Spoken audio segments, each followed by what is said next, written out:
All right, can you hear me? Yes. Okay, I have started the recording. I have 4:02. Let's call the meeting to order. Please call the roll. Lila LaHood. Present. LaHood present. Josh Wolf. Present. Josh Wolf present. Luam Tesfaye. Present. Luam Tesfaye present. Chair Wolf. Present.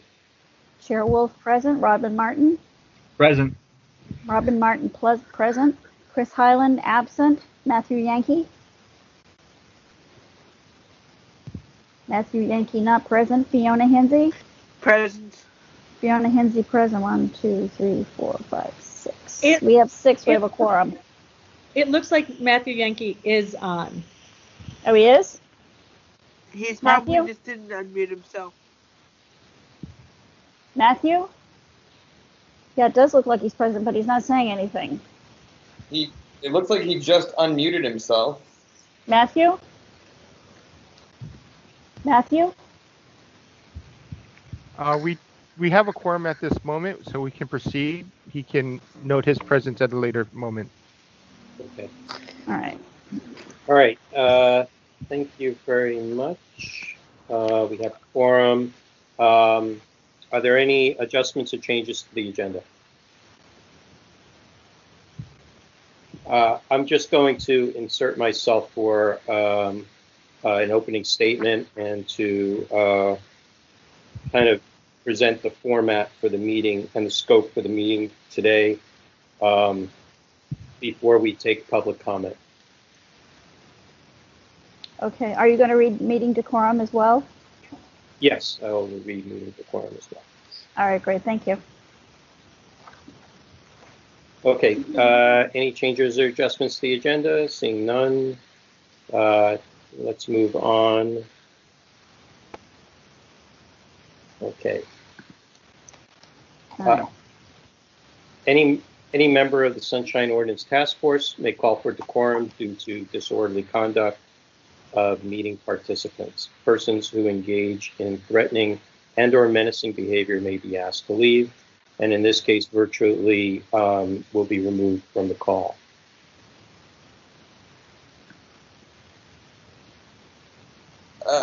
Question about that. Does that mean we just mute them? Because if they can't talk... Yeah, we hang up on them. No, but the question is, do we actually disconnect them or do we just mute them? Because if they can't actually interfere, don't they still have a right to observe? If the point is, when this happens in a regular public meeting in person, they may be asked to leave the meeting completely. How they want to access the meeting in some other way outside of the meeting room is a different situation. Here, in this particular platform, the chat room will still be active. And so even by just muting them, there could still be a disturbance. So is this Microsoft Teams meeting being live streamed through a non-interactive place for someone else to tune in where they can't interfere? I don't think so. So the only port of access to watch this meeting is actually this room, unlike well, I guess our other meetings don't work that way either. That's okay. Right. This is going to be the way this whole meeting works anyhow. So let's get this show begin. Right, and we're under a different set of rubric for teleconferencing as it is. So, but we ask that everybody to please self-facilitate and maintain decorum at all times. Okay. Quote, "You must be the change you wish to see in the world," unquote, Mahatma Gandhi. Difficult and hopeful times we are in now. We send condolences to those surviving and join in the mourning of the loss of George Floyd and all others in similar circumstance, and to those lost to COVID-19. We'll now take a moment of silence.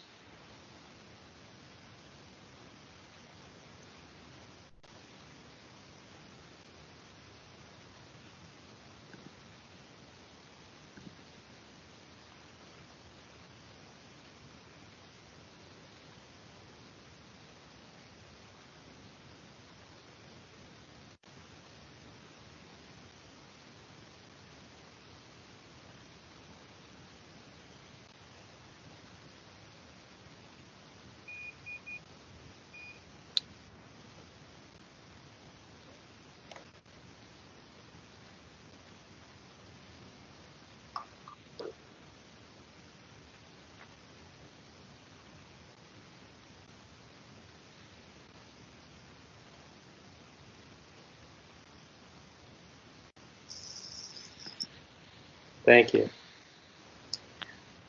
We also stand for transparency, accountability, justice, and the light that has come as a consequence of these incidences.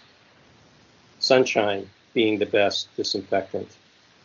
Our charge, as per the Sunshine Ordinance, as presented by the Board of Supervisors to the ballot as Proposition G and approved by the people of the City and County of San Francisco in 1999, I quote from the Administrative Code Section 67.30, subparagraph C. Quote, the task force shall advise the Board of Supervisors and provide information to other city departments on appropriate ways in which to implement this chapter.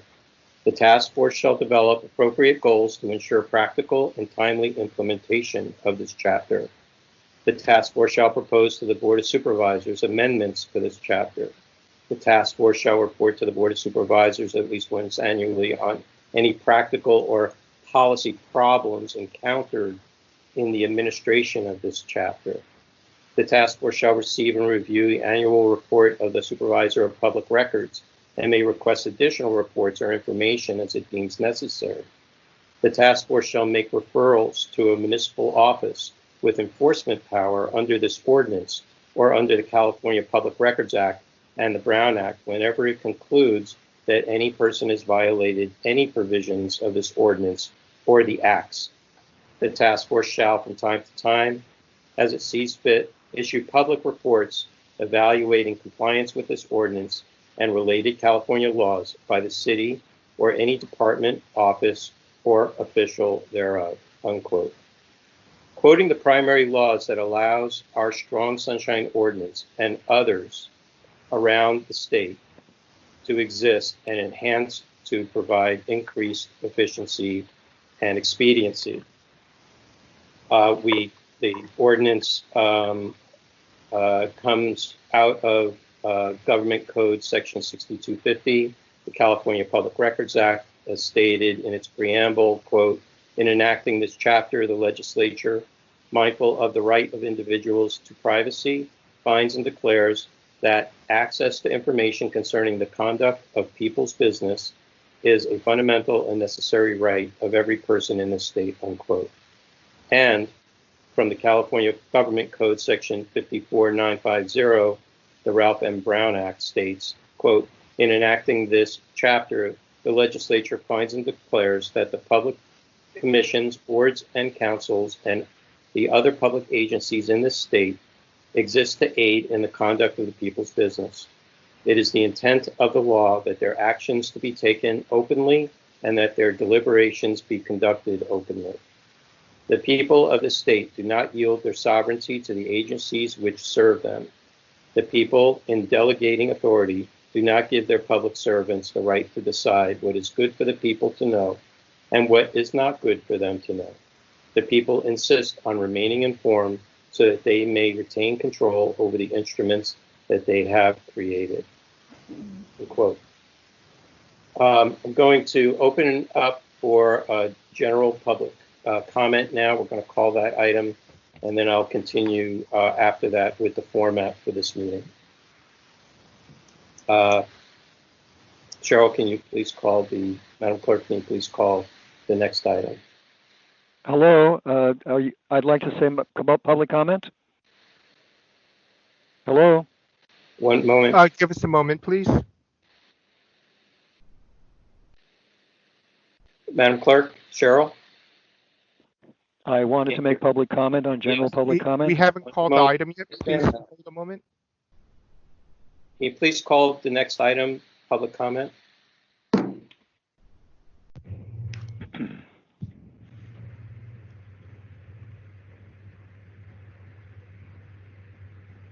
Hello? Yes. Cheryl. Are you talking to me? No. Can you all hear me? Yes, we can hear you. No. Okay. Public comment. Can you hear me now? Yes, Matthew? Yes, we see you now. Okay. Okay.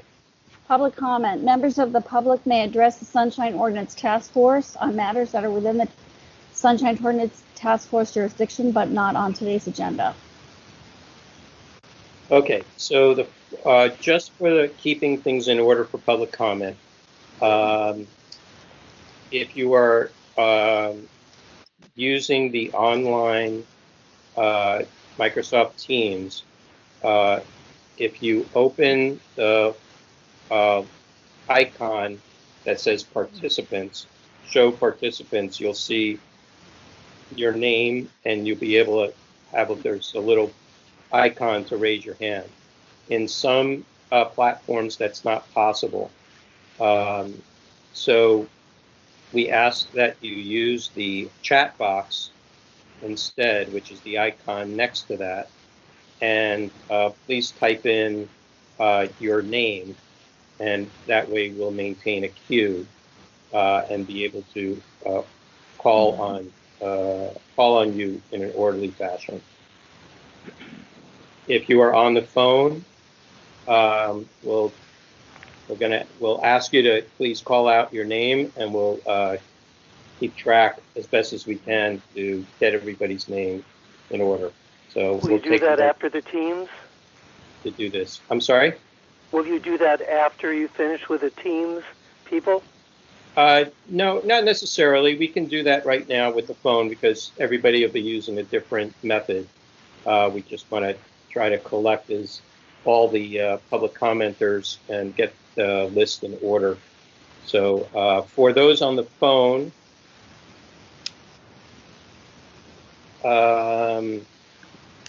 let's get the... Chair Wolf, I just wanted to state Go ahead. that we have approximately 10 to 15 callers on the phone. I did mute the majority of them. Okay. I believe they will need to unmute themselves through their phone. If they have difficulty with that, they can always call in again, and I will not mute them at this time. Okay. If they are unable to unmute their lines, they can just call in again. Okay, great. So for those folks on the phone, if we can one at a time, so if you say your name, please wait a heartbeat, and then the next person, please state their name for public comment. Peter Warfield. What's the team? That's the video conferencing that this meeting is being held on. Go ahead. I'm not Next clear. person. Peter Warfield. I got you. Anonymous? Yes, Yes, anonymous. I did. Next. Michael Petrellis would like to speak also. I was just saying to... Next. Did you get Peter Warfield? And an additional... Chair Wolf, may I make a quick suggestion? Yeah. An additional anonymous would also like to speak. Excuse me. I'd like to make a suggestion to Chair Wolf. Yes. Once the person states their name, I would appreciate it if you could recognize that person so that they can begin speaking. And then once that person is done, we can have someone else state their name and you can recognize them. And what is the time limit on the speaking? It's always 3 minutes. Okay. I'm a little concerned that we'll have people talking all at once to try and get in first. I would maybe we'll take 3 or 4 at a time, and then I'll make another call for the next group. Can you make a list and confirm whether you've heard the name or not? Yes, that's what was suggested for me to do, and that's what I will do. Okay, so Peter Warfield here. Yes, I have you, Peter Warfield, and then I have anonymous number 1, and then Michael Petrellis, and then anonymous number 2. And Victor, if you can kind of notate which of the anonymouses or all the anonymouses to make sure that we don't get repetition, I'd appreciate that. Okay, are we ready with the clock? Yep, I've got a timer. Okay, great. You'll please note when it's 30 seconds before the end of the at 2 minutes and 30 seconds for the speaker. Okay. And then a final announcement that it's over. Time is up. Time is up, yeah. Okay. Everybody ready? Okay. Yes. Mr. Warfield, go ahead. You have 3 minutes. Your time starts now.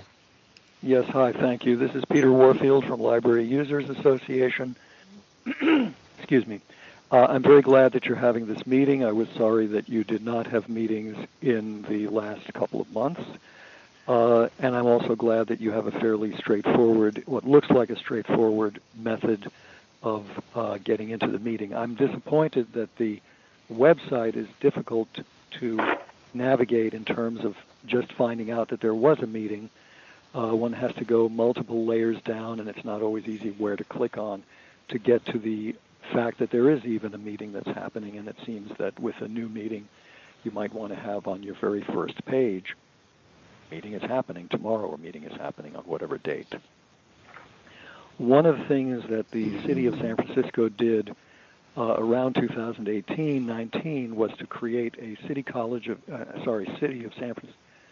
and county of San Francisco Digital Equity Strategic Plan 2019 to 24. Part of that plan had a paid survey of people who have access to the internet. And as more and more things go onto the internet, including, for example, library services, those without access to the internet are more and more left out. They said that there were over 100,000 people in San Francisco without access to high-speed broadband, i.e. internet, basically.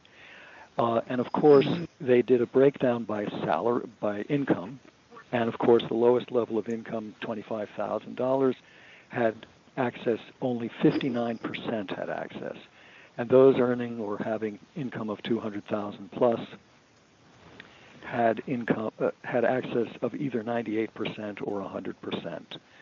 Likewise, minorities suffered with respect to access, and you can imagine what that was with blacks on the bottom and whites on the top. I think this is very significant and very important for a whole range of reasons, of access in particular to library services, but also to basic information. The library on March 13th simply closed, announced on almost no notice, the same day notice. I went into a library around 3 o'clock and was told these notices went up an hour ago. That's when they heard the library would be closing. And so all kinds of information very soon afterwards only were available not only at the library but all over the city. There were people saying in offices of supervisors, in the clerk of the board, there was no indication at times that there was any service available at all via phone, and there were sometimes references to email and so on. Thank you.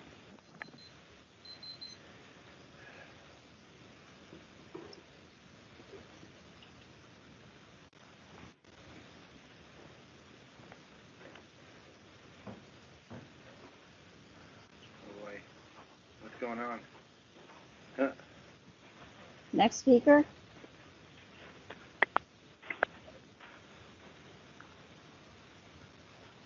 Can you hear me? Your name, please, sir? It's David Pilpel. Oh, David Pilpel. Okay, hang on. Thank you.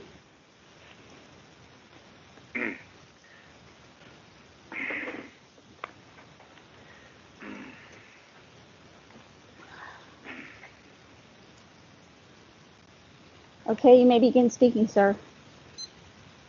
Is that me? Can you identify who you're speaking to? David Pilpel, did you announce yourself earlier? I did not. I could not be heard. I had to call in a second time. Okay, great. I'm going to put you on the list. We're taking about 4 at a time. Once we get to 4, I'll call for another 4. So, okay. I will wait patiently. Thank you very much. Anonymous number 1. Okay, am I on?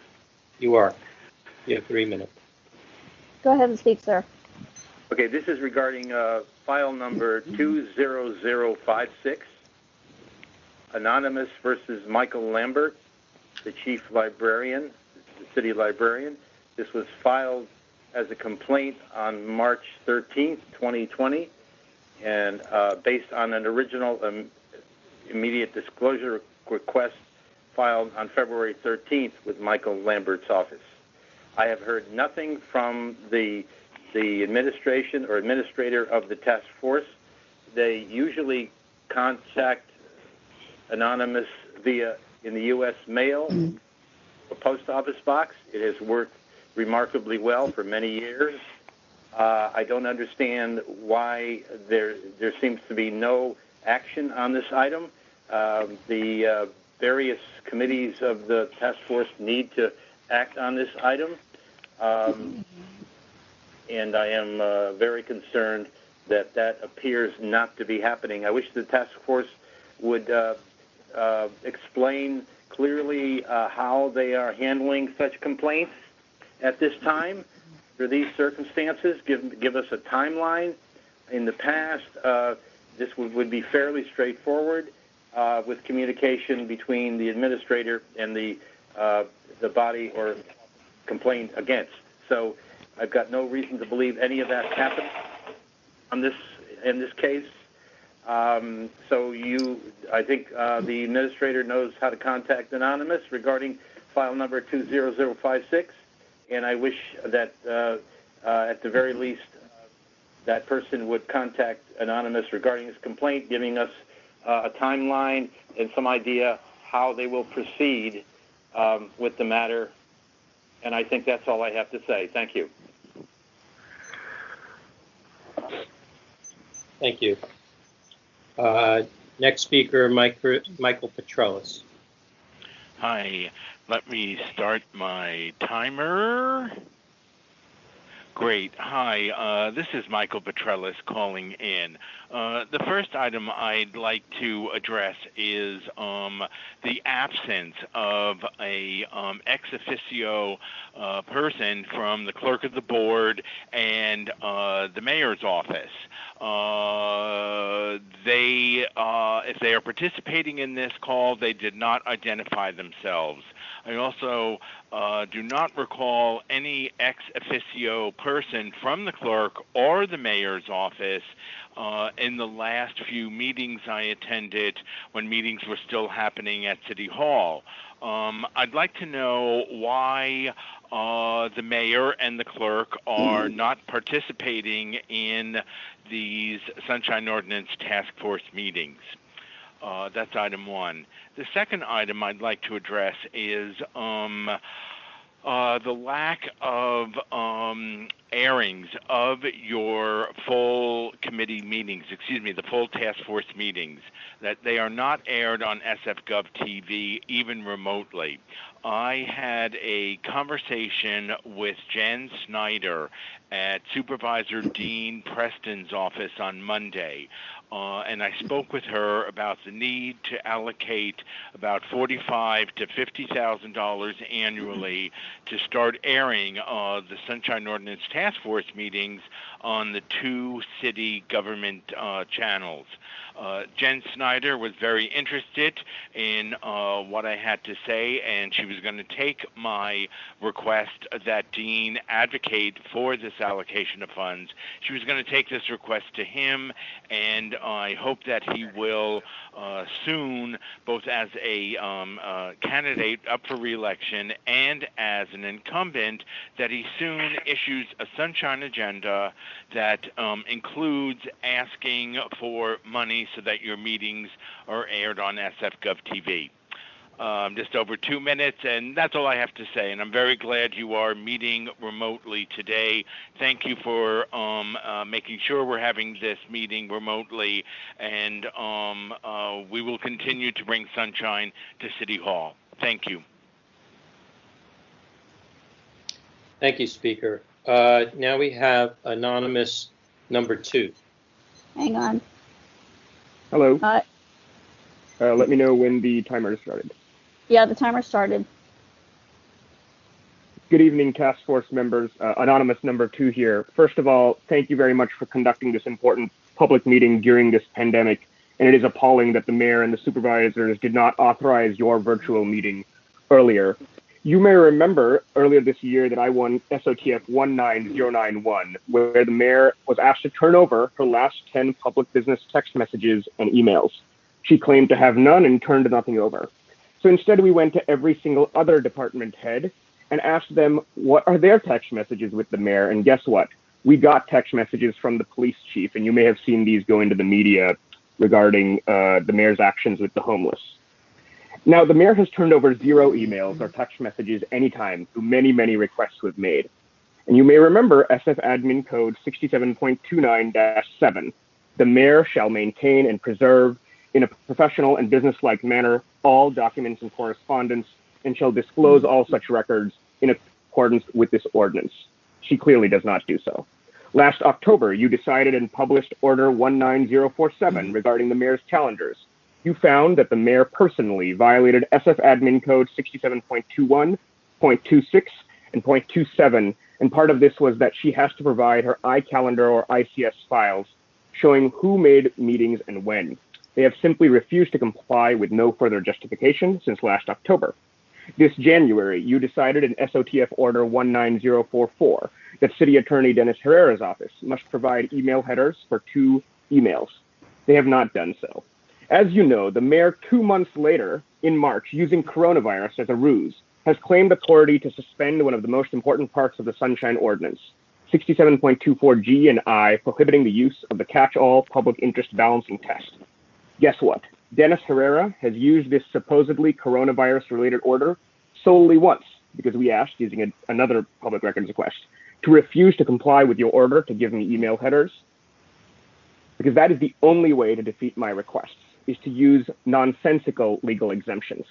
There are no justifications for the city to not provide all of their records and minimally exempt, and the mayor has invented these under the ruse of the coronavirus emergency. And as I had warned last year, the police agencies now get to do the same thing. The police agencies get to use the catch-all exemption to censor arbitrarily police use of force records. Don't let them do this. And thank you very much for your service. That's it. Chair Wolf? Okay. Now we'll call. Go ahead. I'd just like to announce this is Victor Young. I'd just like to announce to the people who are on the phone lines and are muted, in order to unmute yourself, you need to press *6. Thank you very much. Okay, we'll take the next group of 4. Harry Bernstein. I didn't hear that. Please repeat your name. Harry Bernstein. Got it. Wait a minute. I didn't get it. Harry Bernstein? Correct. Correct. Okay. Next.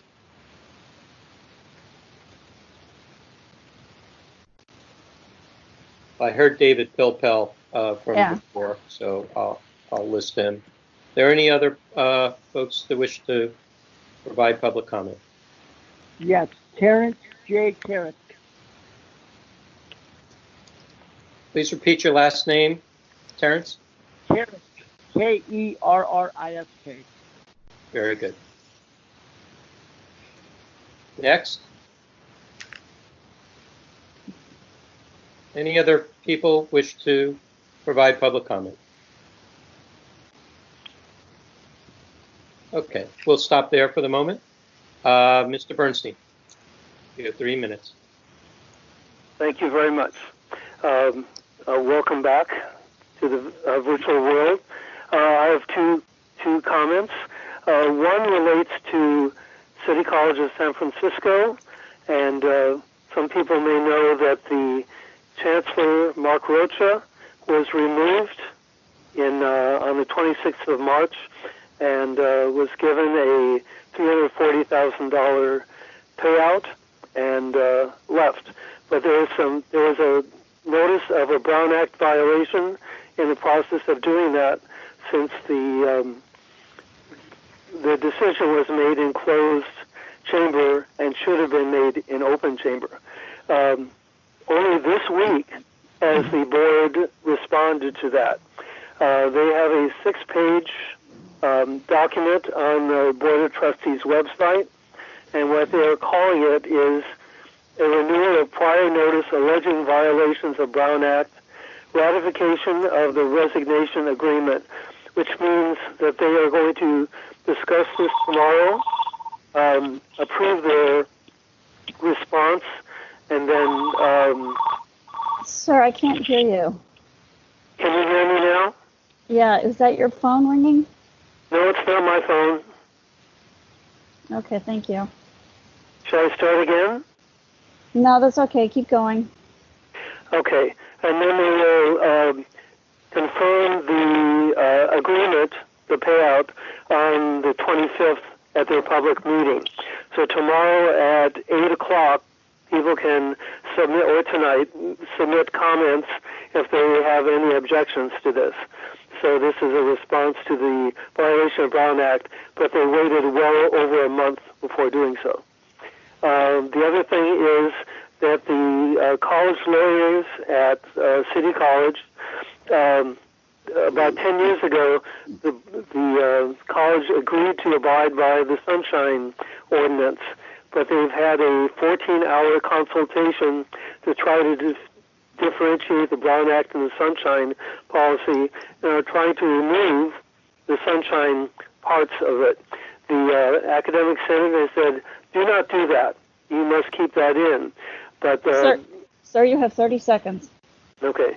But the college management is trying to distance themselves from Sunshine Policy. So you should keep alert to that. They spend thousands of dollars on that legal consultation, and it's against the best interests of the college and the public. Thank you very much.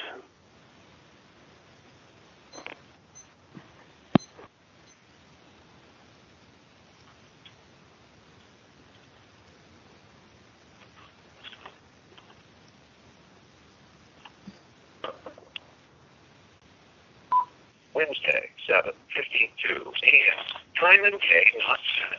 Hi, Mr. Warfield. It's Tom Derwin calling. Please call my desk. Deleted. End of messages. What was that? Mr. Pilpel, David Pilpel, you're next.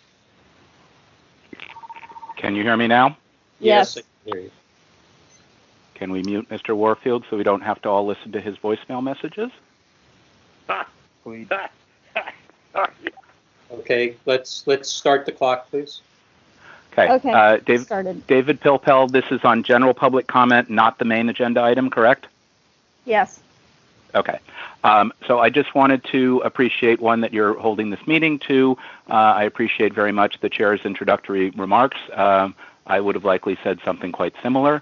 And I think just briefly, I wanted to reflect on your back and forth at the beginning of the meeting and even the recent interruption as items to consider for the main agenda item in terms of how calls are handled, how callers are handled, this telephone call-in system, maintaining anonymity, muting people, calling out people by name in whatever order they've signed up.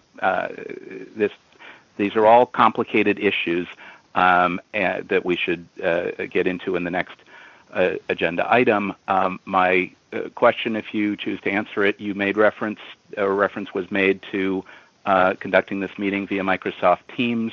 The notice and agenda that I saw only had a call-in phone number. I'm wondering if there is an online access to Microsoft Teams so members of the public can participate at that level. I have already participated in several city policy body meetings via Teams, via Skype, via Zoom, probably other platforms, I don't know.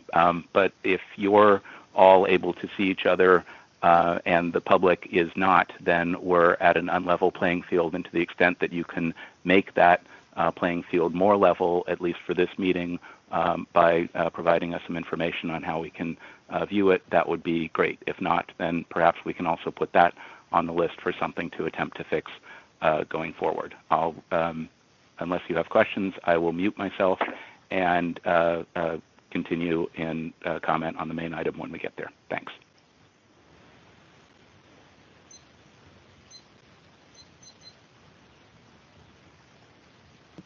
Okay, thank you.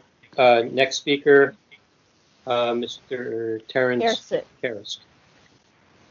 Yeah, I just have one question. Are we going to go over the main agenda?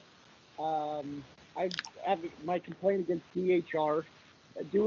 I'm not really sure how this goes. Are we going to go over that as well? If anybody can hear me.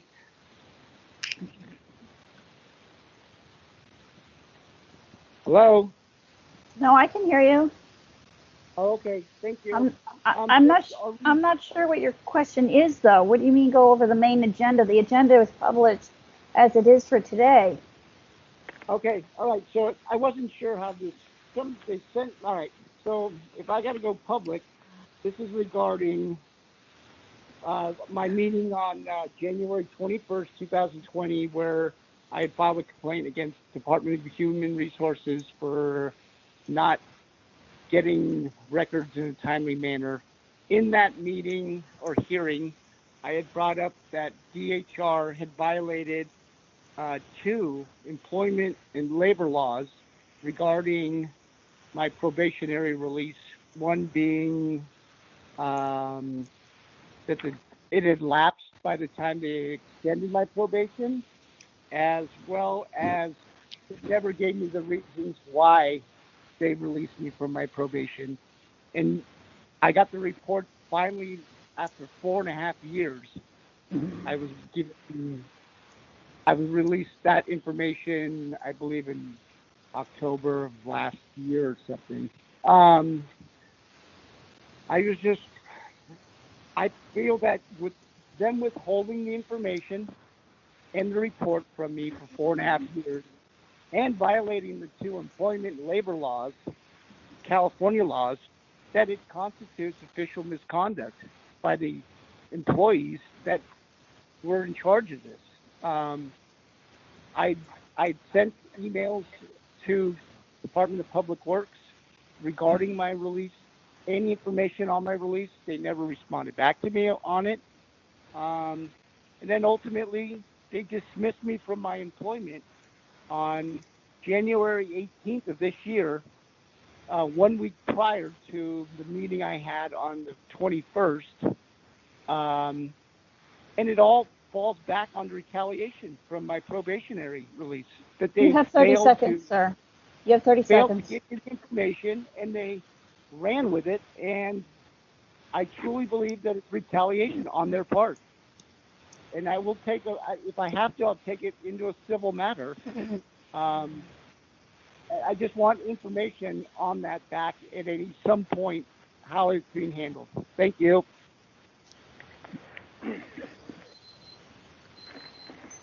Thank you. Are there any other persons who wish to provide public comment at this time?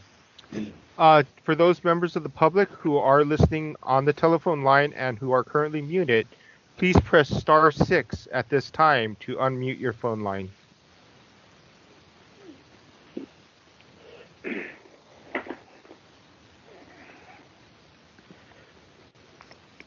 Are there any other members of the public who wish to speak at this time?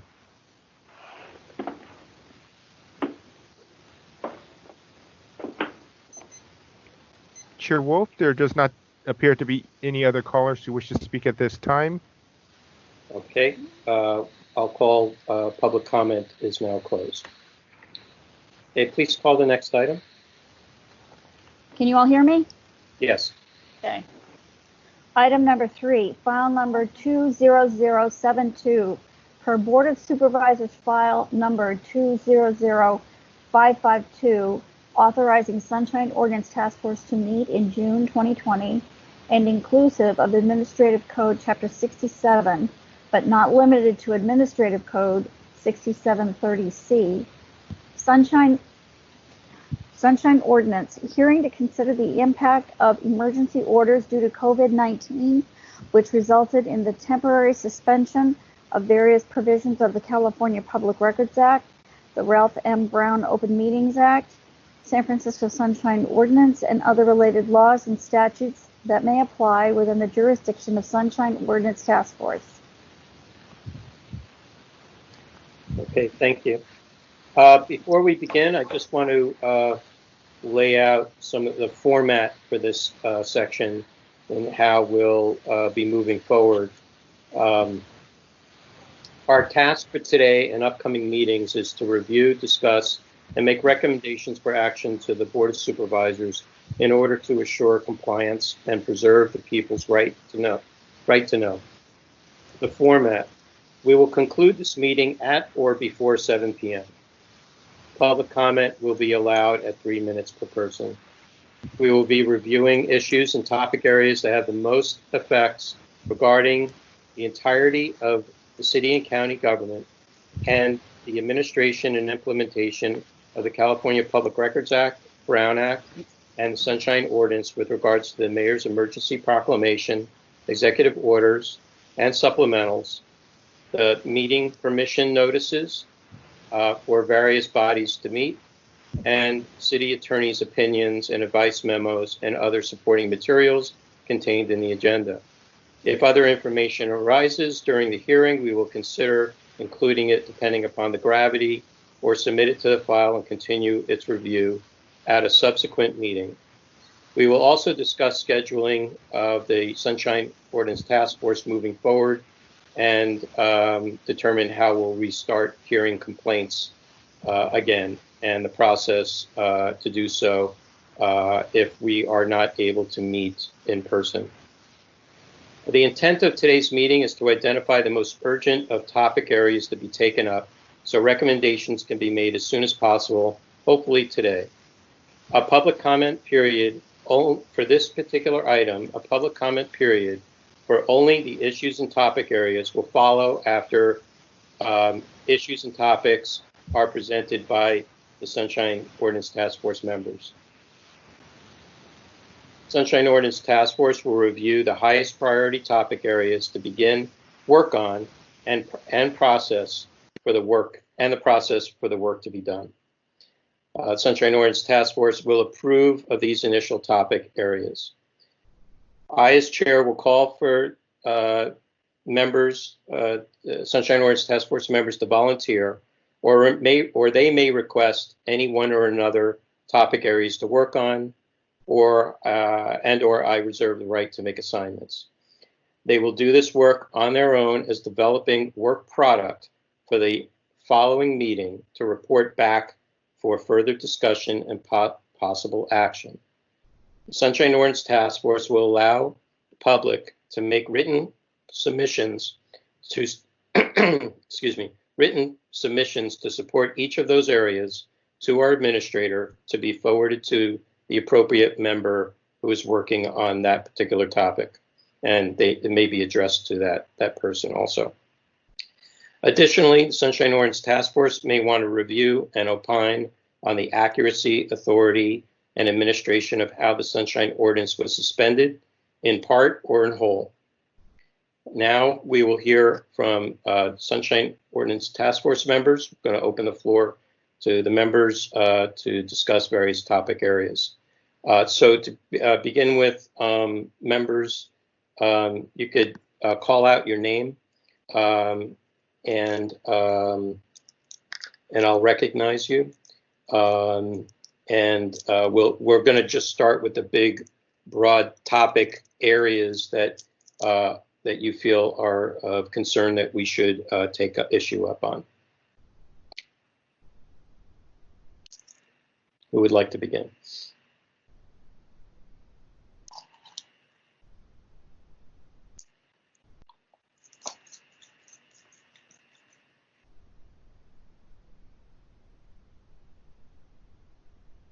Please unmute yourself.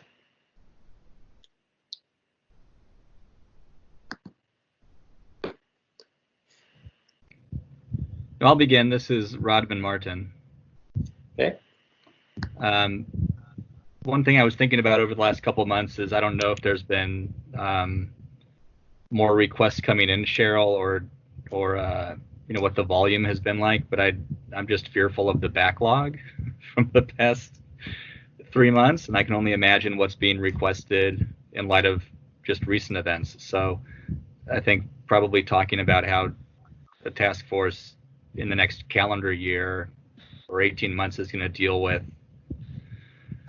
I know it's something to think about, how it's going to deal with the requests that'll probably be hitting it or have hit it. I'm wondering if we could hold off on that question a little later in the meeting. Okay.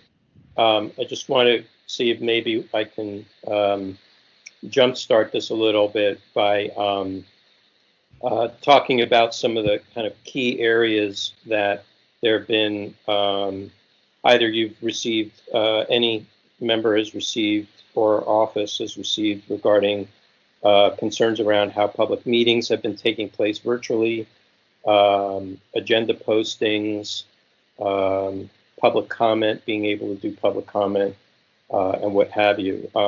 These are somewhat issues, and there are probably many more with regards to, including public records requests that affect the whole aspect of city government, and not just one or another department or agency. So looking at things in a kind of a very broad overview, I think that it would be important. With regards to public meetings, the governor had provided an executive order to allow for public meetings virtually, but then allowed local agencies to be able to manage them as need be. And thus we had the executive orders and supplementals that made provisions for how meetings were, who was able to meet, who was not able to meet, and what they could meet on, and how those were issued. So in your package, agenda packet, there's a number of attachments. There's the governor's order should be there, the mayor's proclamation and executive order, and supplemental should be there. The permissions notices for meetings that the mayor has allowed. The city attorney's advice and interpretations of those orders. And then there are some other documents with some suggestions for topic areas also. So I just want to see if we can keep the focus on that for now. So at least we start with the big broad areas, and then we can kind of drill down into more detail if something arises. Bruce, this is Lila. Can you hear me? Yes, I can. So based on those headings, I mean, I'm interested in all of them, but if you want us to take responsibility for focusing on one, I'm definitely interested in looking into the delays in response to public record requests, and I'd like to be part of that research working group. Okay, thank you.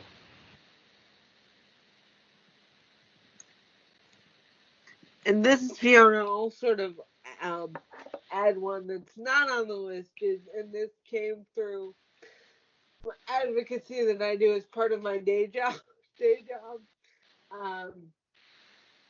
We've had some, I don't know, complaints is the word, but we've had some issues with how virtual meetings have gone in the disability community, particularly for the deaf and hard of hearing community.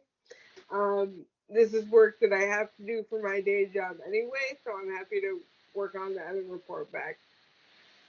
Okay, very good. That was Fiona Hinsey. Thank you, Member Hinsey. Anybody else? You don't necessarily have to assume that responsibility, but let's just get whatever pops up for you or you've been reviewing, or that has come across for you.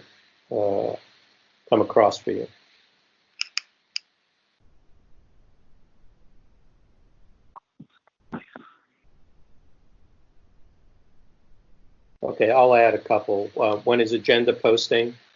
There's been, for any and all of the public meeting bodies, I would say if they followed what the Board of Supervisors did on their website, I think we all would have been better off for it.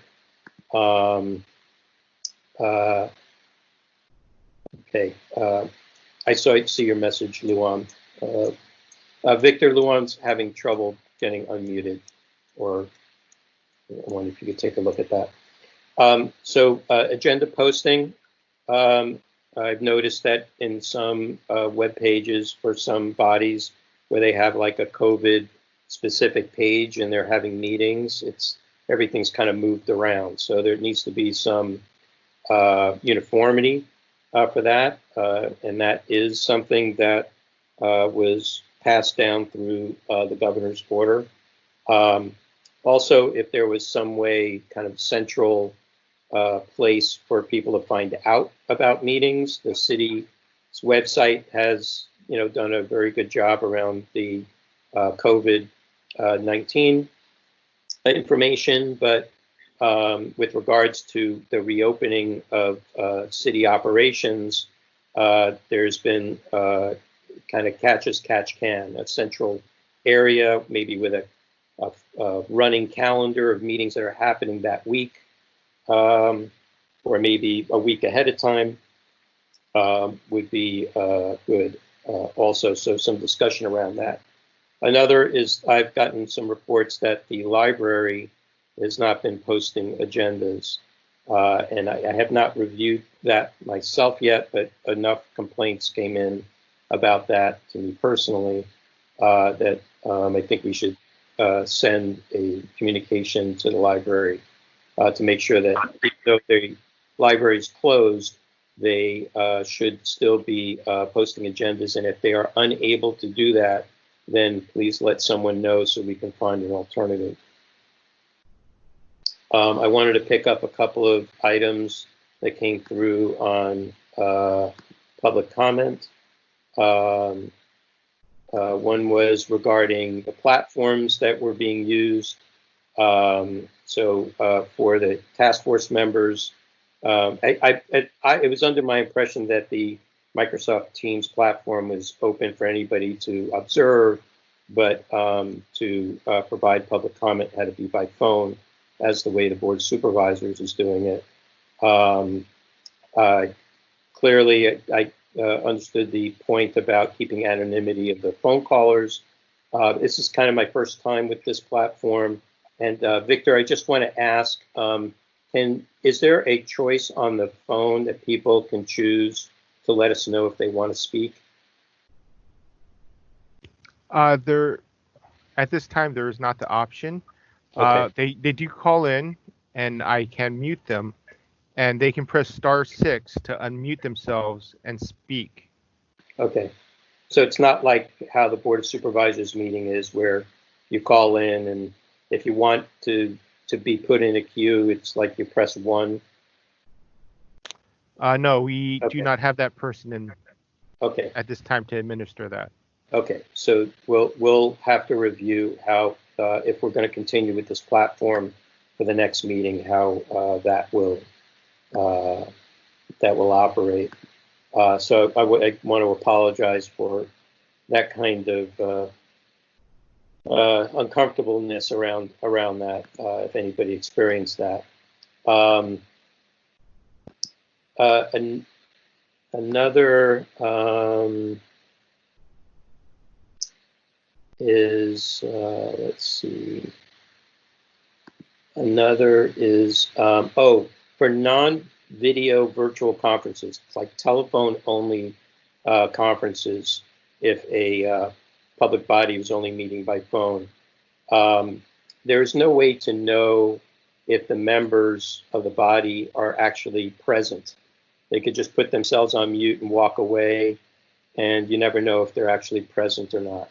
And I think with the advent of the internet here and with video, at least for the members of the body, I think they should all be on video, and the public should have access to be able to see them for that purposes, because if half the body put themselves on mute and walked away, you'd lose quorum if that happened in a hearing room. And so we don't know how that's operating in a virtual world. So I think we need to address something with regards to that.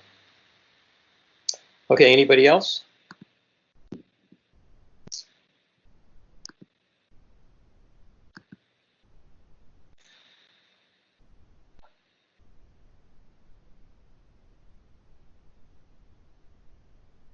Okay, so a couple of other items I'll bring up is there needs to be some review on when emergencies like this happen, how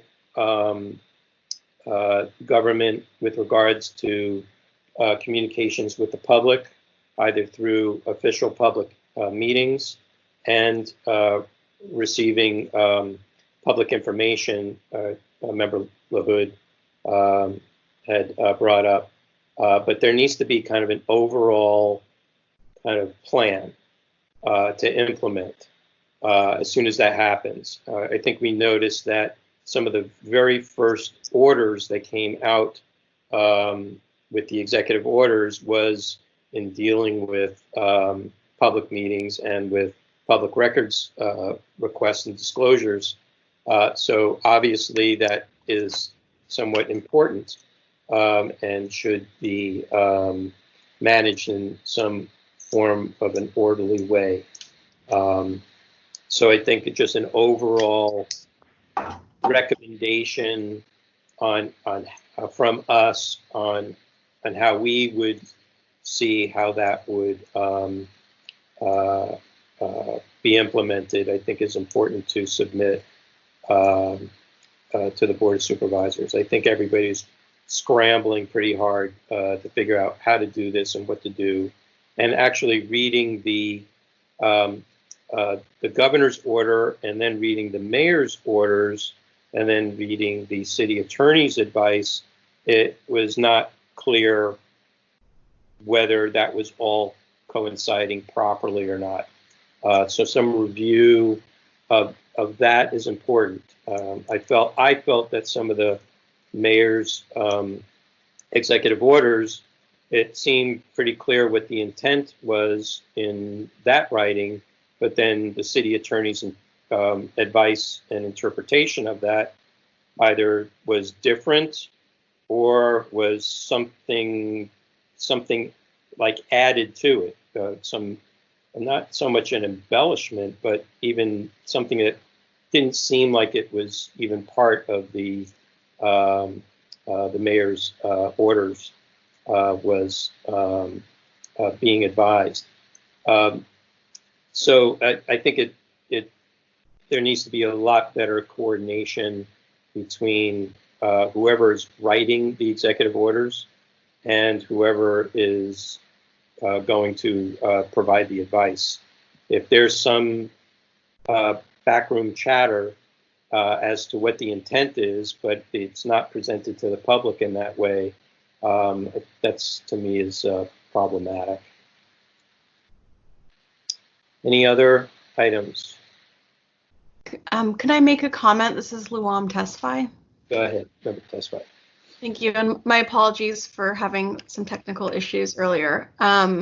So just on this agenda item, the League of Women Voters has been brainstorming on some solutions. We did have the opportunity to meet with Supervisor Fewer's office, and had a very good conversation about ways to improve transparency, more focused on public meetings and public records themselves. And to that end, I wanted to continue the recommendation of creating, one-stop shop on the sfgov.org website, preferably on the first page, maybe as a sidebar, that just lists the meetings going on, at least for the day. That sidebar could be opened up into a calendar feature where you could see meetings for organizations, bodies like ours that are meeting, coming up, and have a link to their items that are on the agenda. I think that each of the individual boards and commissions should continue to have their individual websites that we currently have up. But, in this time where so many people are having to participate remotely, we really think that this would maximize the visibility of all of the different commissions and task forces that are meeting right now, and make it easier for people to plan and participate depending on what type of meeting is coming up. So that was my contribution to this agenda item. Thanks for letting me have the time. Sure, thank you, Member Tesfaye. Just a question, does Supervisor Fewer's resolution, does that include the one-stop shop kind of idea? So the resolution addressed a number of items that had been detailed in a League of Women Voters letter. The specificity of the one-stop shop website was not specifically included in the letter. We did discuss it when we met with her office, but it wasn't specifically addressed in the letter. The letter was a bit more specific as to decisions that had been made. But in our meeting with her team, with her staff member, we were focused on future decisions that would be made. So not only do people know what decisions have been made, particularly related to COVID-19, because as you all know, different restrictions, recommendations, requirements have been changing at an almost daily basis, as required as part of that public health response. But also letting people know what future opportunities were coming up for decision making and contribution. So the letter, just to clarify, was more focused on decisions that had been made, but in our meeting, we did bring up the one-stop shop and the opportunity to be able to get a global view of which entities are meeting and what they're meeting about. Okay, and do you think that it sounds like something that we should probably recommend coming out of this meeting?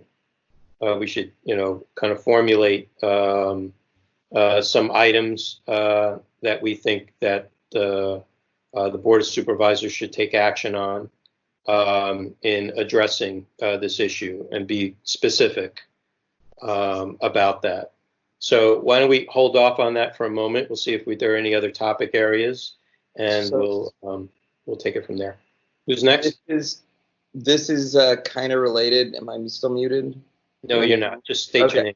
This is Josh Wolf. I think alongside that one-stop shop, it's really important to identify clear requirements for whatever tools are used for the online platforms and how they're used. And like, for example, in this case, we have a meeting chat that isn't visible to the public. It's not being used for anything other than trying to log someone in, but it wouldn't stop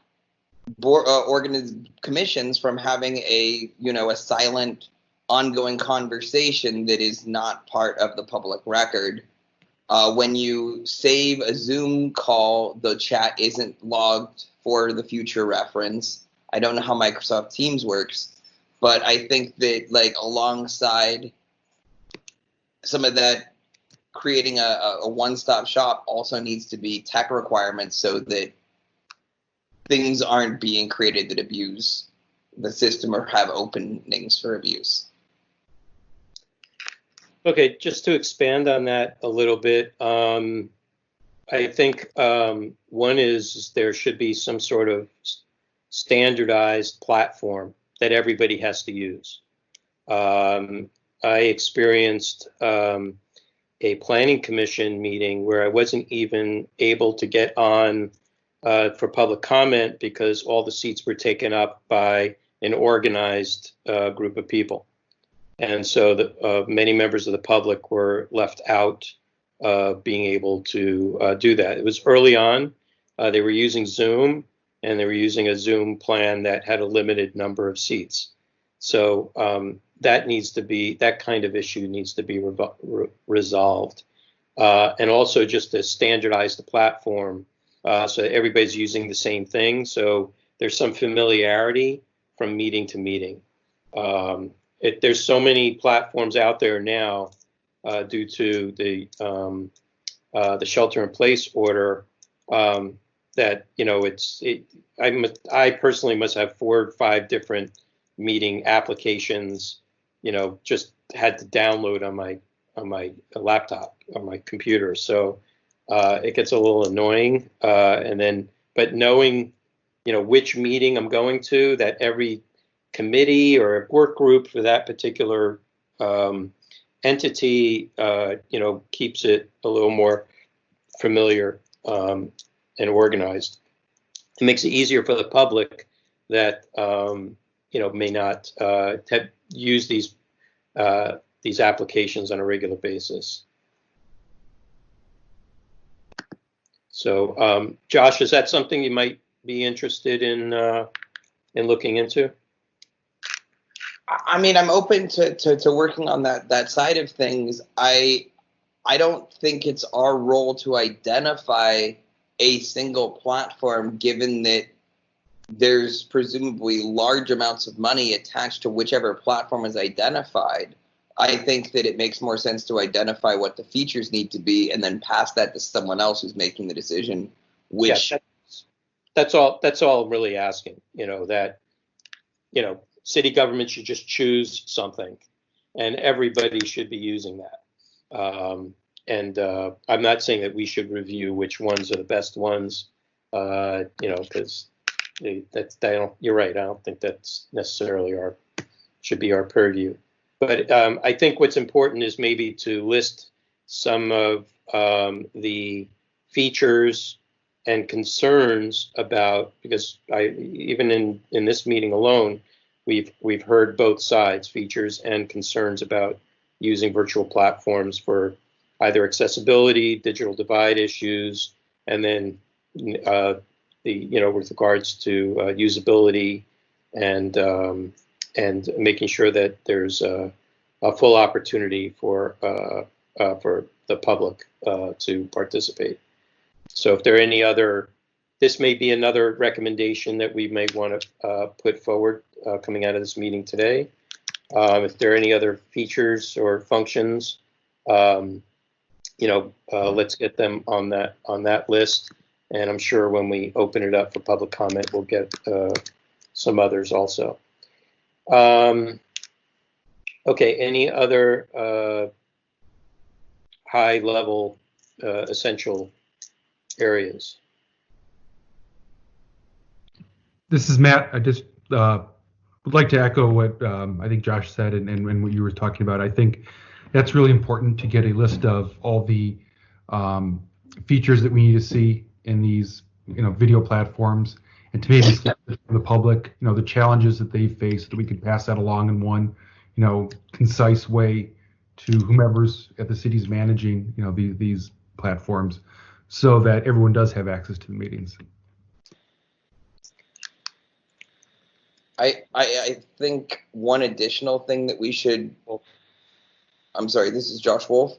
I think one additional thing that we should look to aspire to at the point that we've built whatever it is that's coming out of this group in regards to building the system parallel for this off-world government is that it needs to eventually reach parity for all of the stuff that's contained in the Sunshine Ordinance. And I don't know what that looks like line by line, but the goal should be that if our government moves online, all the protections that existed in real-world government should eventually be enfolded into our online government.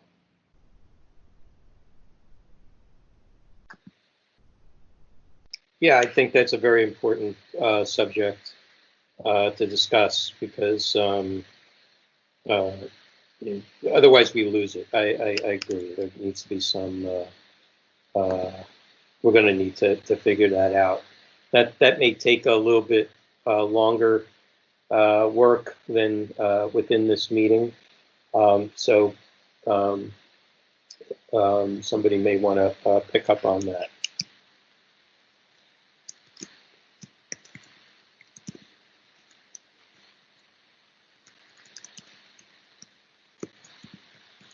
One of the other areas that that I experienced early on was it wasn't clear in some of the supplementals regarding meetings as to who can or who cannot meet.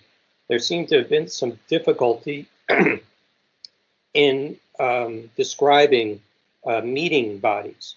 So for the Sunshine Ordinance, we have two meeting bodies, two types.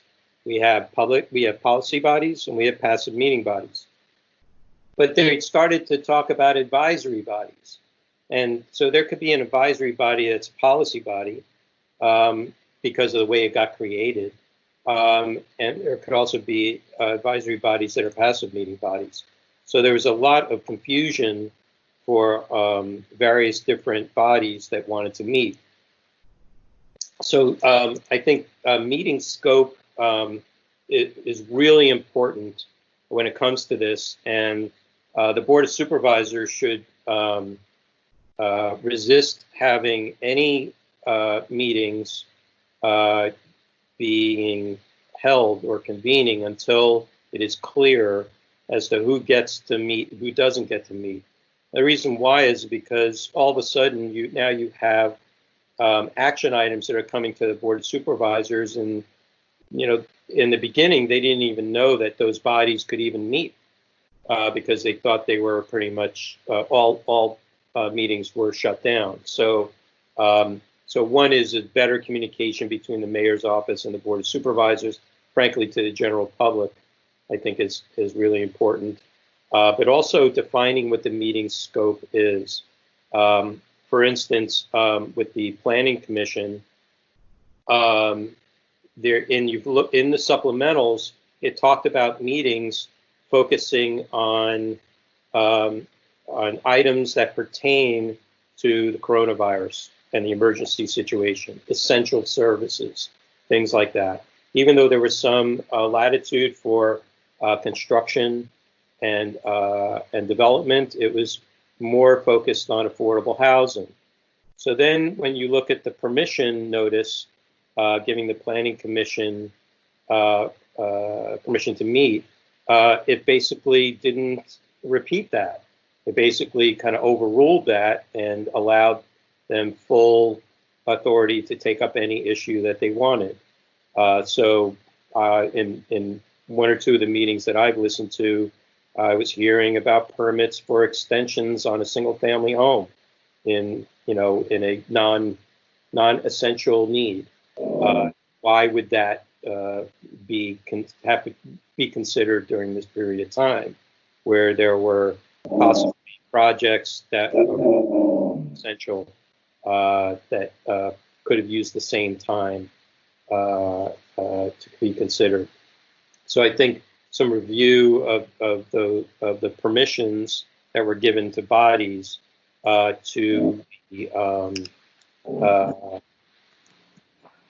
from the mayor's office to be compared to the supplementals. I think the Board of Supervisors should review that to make sure that the action items that are coming to them are appropriate.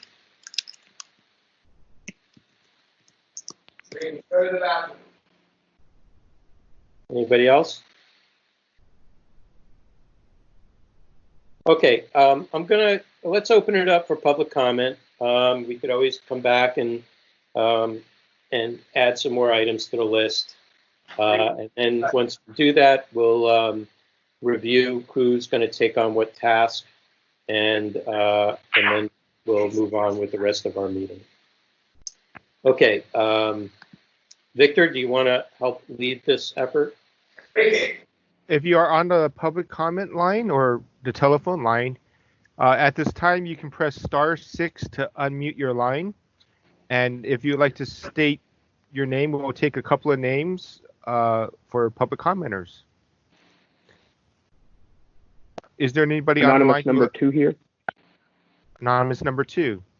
Is there anybody else who would like to make comment today?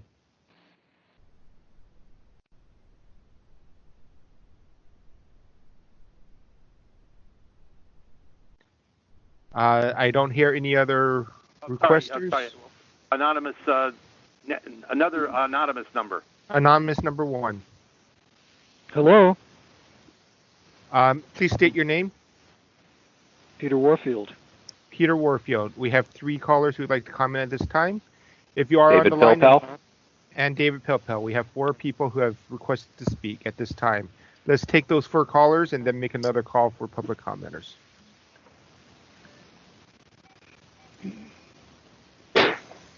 Okay, Victor, if you can call them out, please. Appreciate it. Can we have anonymous number 2, please? Sure. Hello, anonymous number 2 here again. Thank you for discussing the various emergency changes to public records and public meetings. I strongly agree with Vice Chair Wolf about the issue of so-called side channels in public meetings. In fact, as a test request, I've just sent you the SOTF request for your chat text, and we can see how an agency that actually knows this problem would handle such a request. I actually think that the taking of public meetings with a standardized form of remote participation is fantastic for the city. There's the digital divide, but there's also people who can't make physical meetings, right? Either they don't want to be, they can't get out of work, or they might have childcare issues or whatever else. So I've asked the CIO, I actually asked Linda Jurel right before the coronavirus emergency orders went into place to actually investigate doing this forever. There's no reason that this city cannot allow people to remotely participate even after the pandemic is over. I'm not talking about the public officials, but the members of the public itself. And I would, in addition to the topics you've discussed, I just urge you to look at page 25 of your packet. You have gotten letters, I think, from many different journalism organizations about the suspensions on the page 25 of your packet. That's all. Thank you very much. Thank you. Can we have anonymous number 1, please? Although I was able to download. Can you hear me okay? Anonymous 1, can you please turn off any background noise? You might have your other noises on in your room. Hello, am I on? Can you hear me now? He's got whistling. No, he has whistling. Yeah, if you can turn off your computer speakers and just speak through the phone.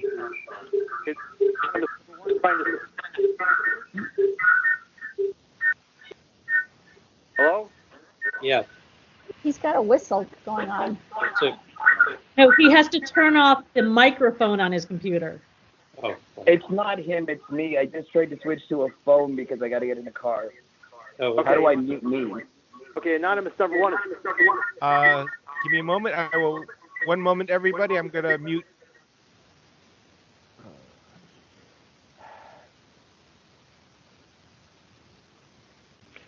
Okay, please begin. Anonymous number 1. Okay, hold on. If you're not speaking at this time, I'm going to request that everyone mutes their phone who is not speaking.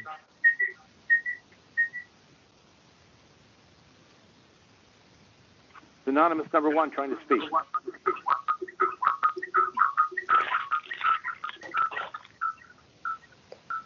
Anonymous number 1, do you have any other devices on in your room? No. There is an echo.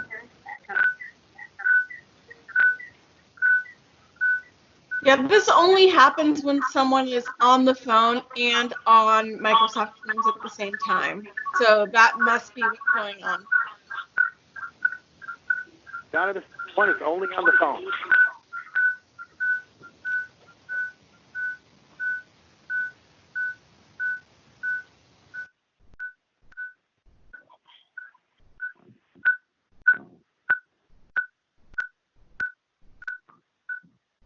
Okay. I'm going to mute all the callers at this time. And anonymous 1, once I mute you, can you press *6 to unmute yourself? Okay. Okay, anonymous number 1, please press *6 to unmute yourself, and then you begin.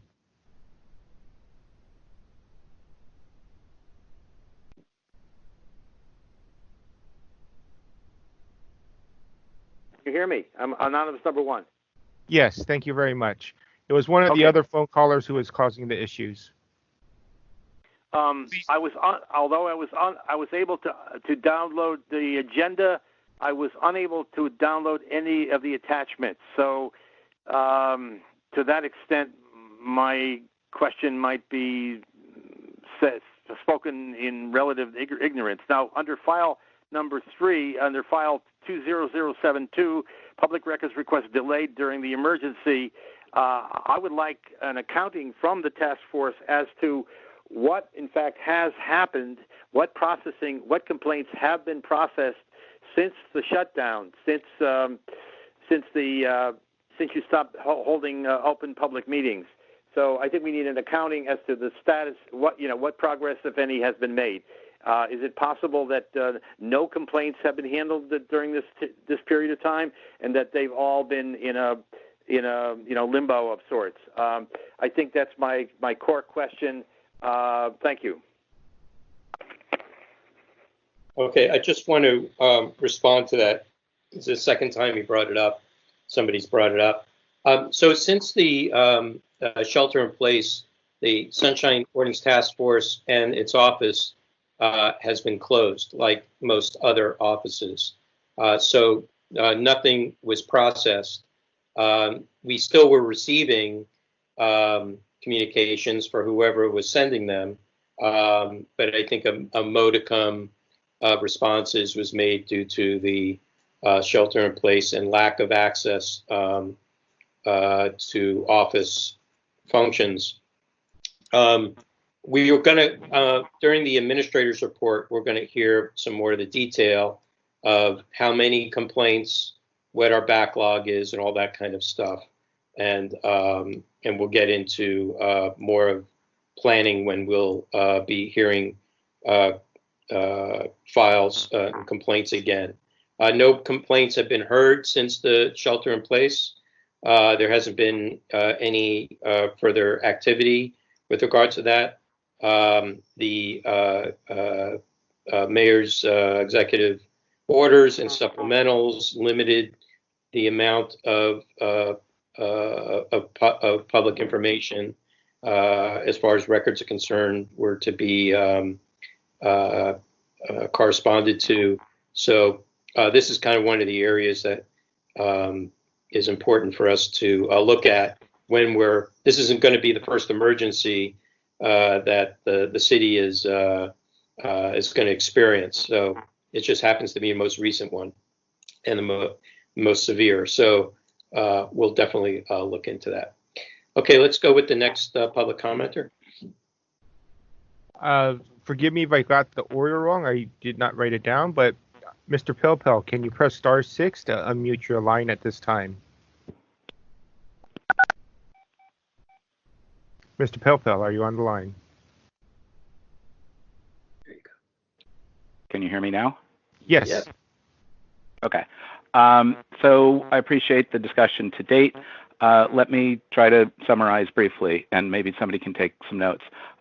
It seems to me that there are at least 5 large topic areas here. One is the validity of the orders issued by the governor, the mayor, and the advice related to that, which I'm not particularly interested in, but others may be. 2 would be conduct of meetings with lots of subtopics during this particular emergency. 3 would be issues related to public records during this emergency. 4 would be the task force workload and process during this emergency and thereafter. And 5 would be planning for future emergencies. I am more interested in 2, 3, and 5. I would suggest that item 4 be handled as part of the administrator's report, and that's fine. I think item 5 in that list can be handled in a thoughtful way going forward, but doesn't need anything right this moment. And I would suggest, as relates to items 2 and 3, that anything that the task force can come to consensus on tonight and can be communicated quickly by appropriate methods should be sent forward to the board, to department heads, to commission secretaries, to the city attorney, to whatever relevant audience. And for those other things that require a little more thought, analysis, discussion, that those be considered at a future meeting. I am willing to put some thoughts in writing relative to items 2 and 3 on particulars in getting through this current emergency, and technical issues and policy issues about how meetings and records are held. And I'm willing to spend some time on that and share it with the task force through Cheryl or Victor. So that's my offer at this point. I have another meeting at 6. And by the way, I do want to support the, what did you call it, the one-stop shopping or something, for having a consolidated place for all meeting notices in the city. I've thought that was a good idea for a long time, and now would be a great time to try to make that happen. But I want to think about the mechanics of doing that. If I can just take another second or two, I think that there are some long-standing issues about meetings and records that we should try to take this opportunity to fix or implement that are easier to do, and there are things that are more difficult to do. Maybe we should try a few of the things that are more difficult, but at least the things that are easier that make sense now and going forward, we should try to make some of that stuff happen now. This is not just a crisis, but an opportunity to work creatively and constructively. If there are questions, I'm happy to take them. Otherwise, I will mute myself. Thanks.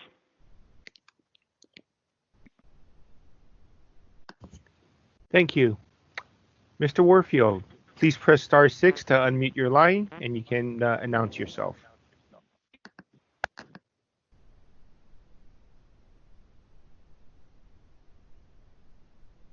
Mr. Warfield, are you still on the line? Please press *. Unmuted.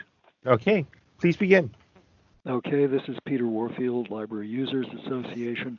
The first thing to be said is that the remote meetings are a catastrophe for those 100,000 plus people in San Francisco who do not have access to the internet. It's from home. It's even worse for those people because the alternate opportunities, such as the library's computers, which were available for 60 hours at the main library per week and other additional hours in evenings and so on at particular locations, all closed on essentially no notice on Friday the 13th. If you don't have a computer, you don't know that meetings are announced, you don't know what the agenda is. If you don't have a computer, in some cases, you can't make public comment when the rules, as at the City College, required an email to provide public comment.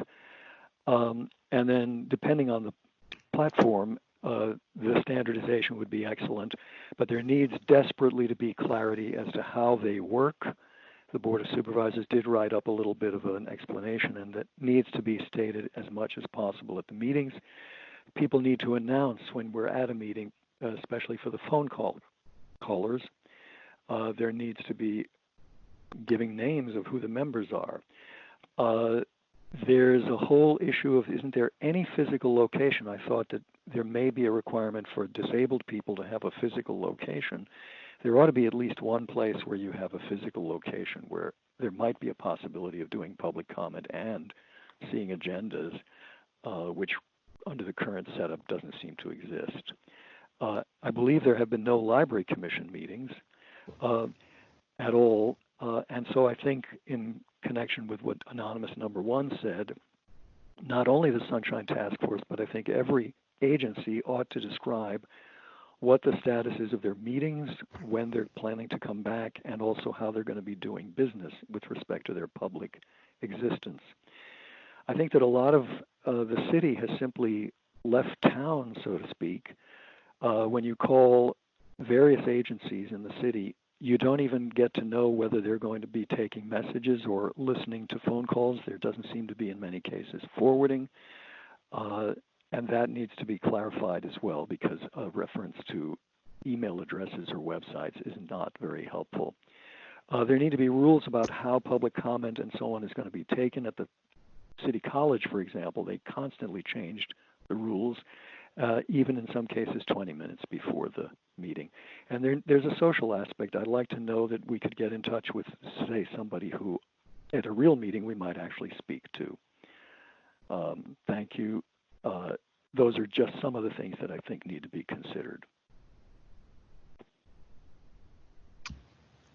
Thank you.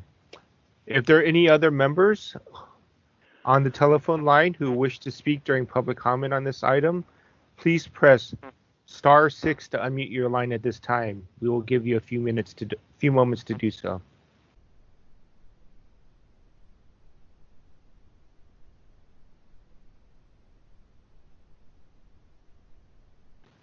There does not appear to be any other public comments on this item. Okay, great. Thank you very much. And thank you everybody for your contributions.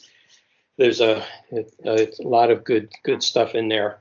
One additional item that I wanted to bring up that seems to be of a theme here is while City Hall and various city offices have been closed, people are still able to work virtually.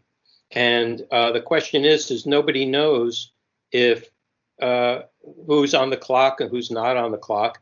Is the office officially open or officially closed? Is it partly open or partly closed? And so it makes it a little difficult for the public to track what is or is not active. For instance, when it comes to certain kinds of permits that you have to either go to the building department for or the planning department for, they've set up a whole website just for that, just so you can apply for permits, check on your status and whatnot during this whole situation, and they were actively working. So it was clear to the public which part of that department was actually working or not. I think it's kind of part of the kind of off the channel kind of work. If there's people who are working and they're on the clock and then communicating and maybe having certain meetings that are passive meetings that are available for observation by the public, that has to be made public. There can't not be some subjectivity of when you're on the clock or off the clock. I think that needs to be made clear.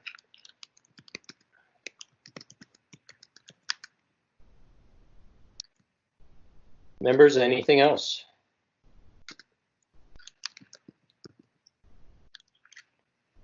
Yeah, this is Matt Yankee. Yeah, when I was doing some research, I noticed that the SF Controller website has a sub-website called SF Prepared, and part of it looks like it's a continuity of operations plan template that they encourage the city agencies to, complete at some point so that when there is a disaster, they, can kind of follow this through. It's multi-pages, but, in my quick review of it, I didn't see any references to the Sunshine Ordinance. And so perhaps maybe we can even now decide to send a letter. I don't know who, I think it's the Department of Emergency Management maintains that template, and encourage them to add a section for Sunshine Ordinance into that business continuity plan template, so that when people are thinking about, filling this out and plans for going forward, that they don't forget about anything that's related to the Sunshine Ordinance. Would you, that sounds like something that we could make an immediate recommendation for. Right, that's what I was thinking. Okay. Through the chair, this is member testifying. Go ahead. And on that point, I think we need to also look inward as well. And to my knowledge, this task force does not have a business continuity plan, and we should have one as well.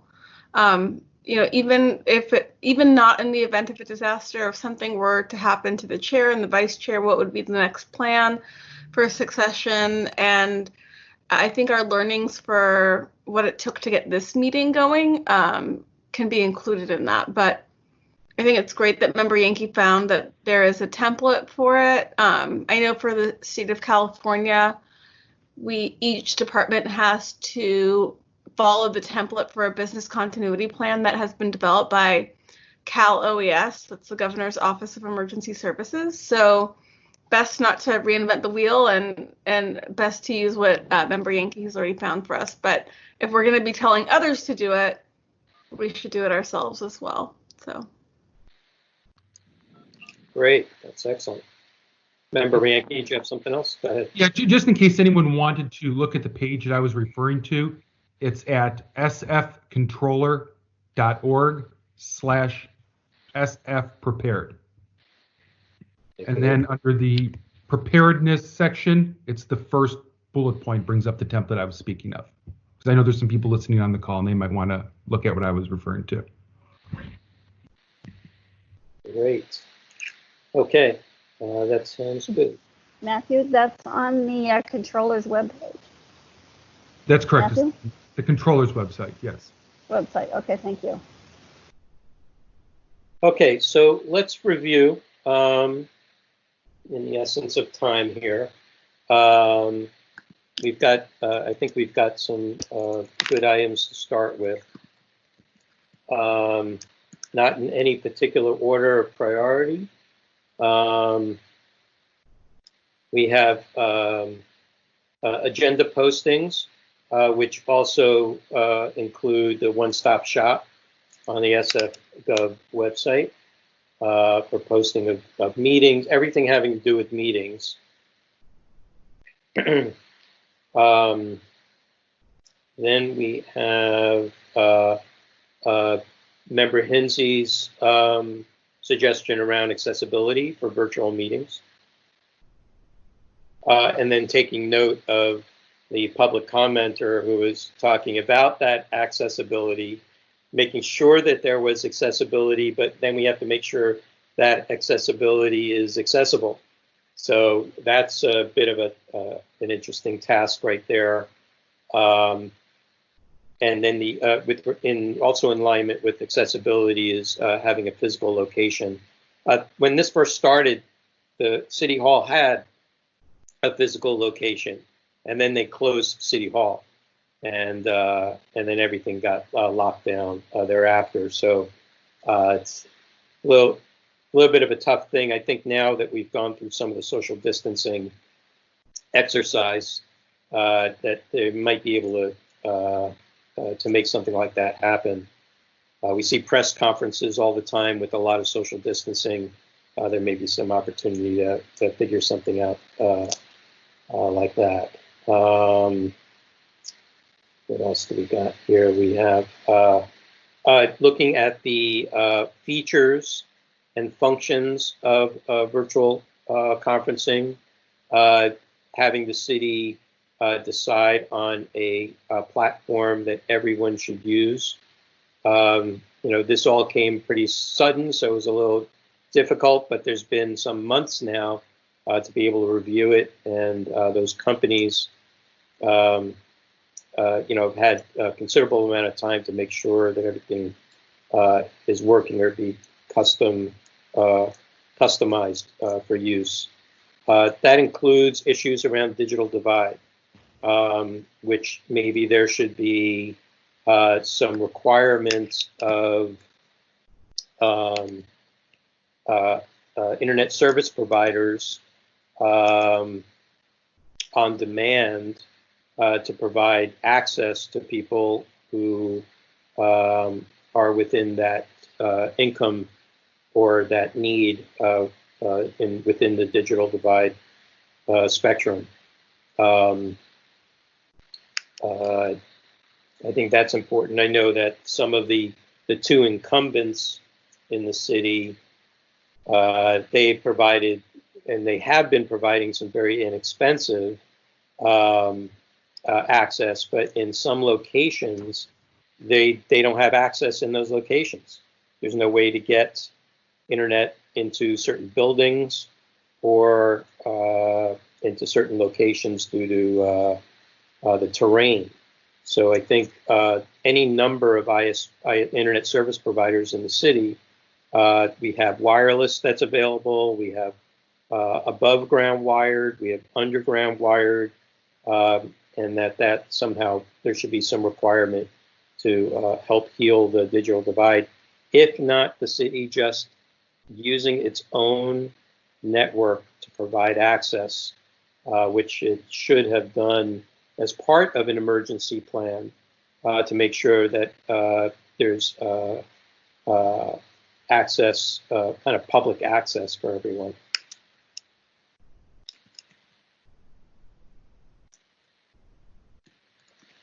Okay. Just making a note of that. Chair Wolf, could I just speak to something related to that? I had actually heard just in information sharing that the city of Sacramento was recently engaging in a partnership with Comcast in order to bridge the digital divide there. And they had recently come to Anyway, I can share the information if anyone would like to see it. That's all. Okay. All right. I'm sure there's probably some news articles around it too, right? Yes, it's a news article. Yeah, I can share. Great. Okay. So I have a question. So this is Sacramento engaging with Comcast to provide internet services throughout the city. Is that it? Yes. Okay.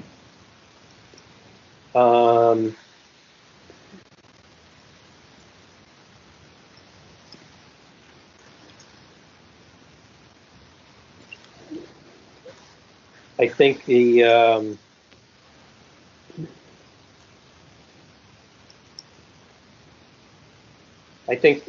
another recommendation that was brought, I think, by Vice Chair Wolf was increasing the parity of moving forward of the Sunshine Ordinance with how meetings are being held virtually to try and reinstitute as much of the Sunshine Ordinance as possible at this time. I think with the slow reopening of the city, I think city offices are going to start opening sooner than later.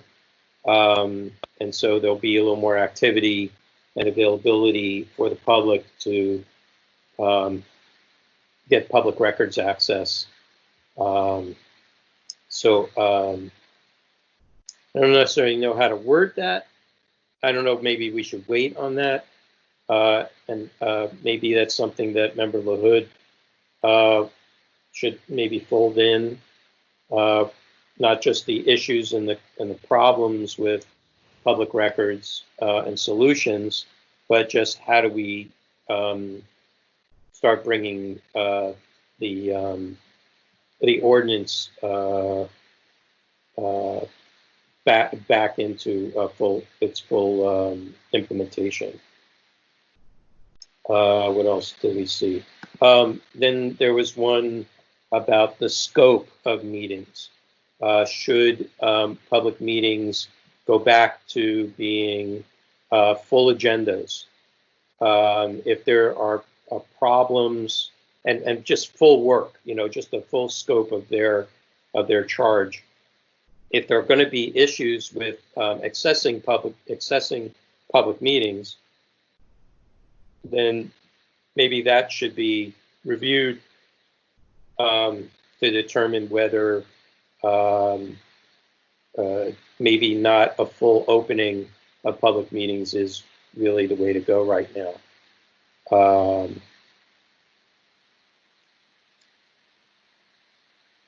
And then we heard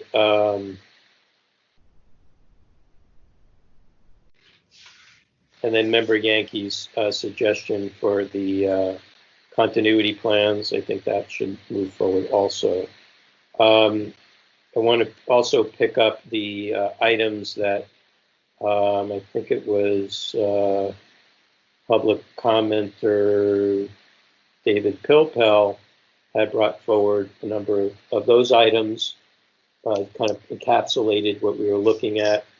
I think that kind of follows what we're bringing forward here at this time.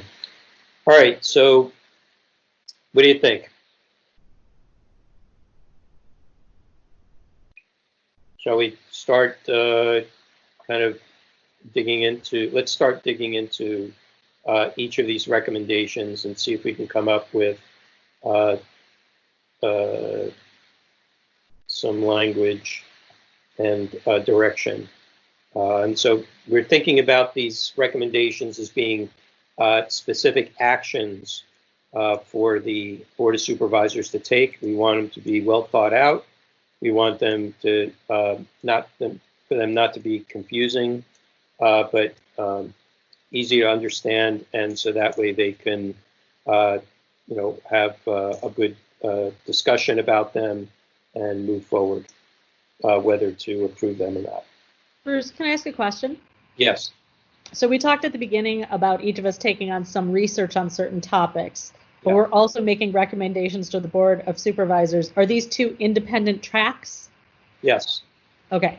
They're independent tracks because I think there are some issues that have been long-standing that need to be addressed immediately.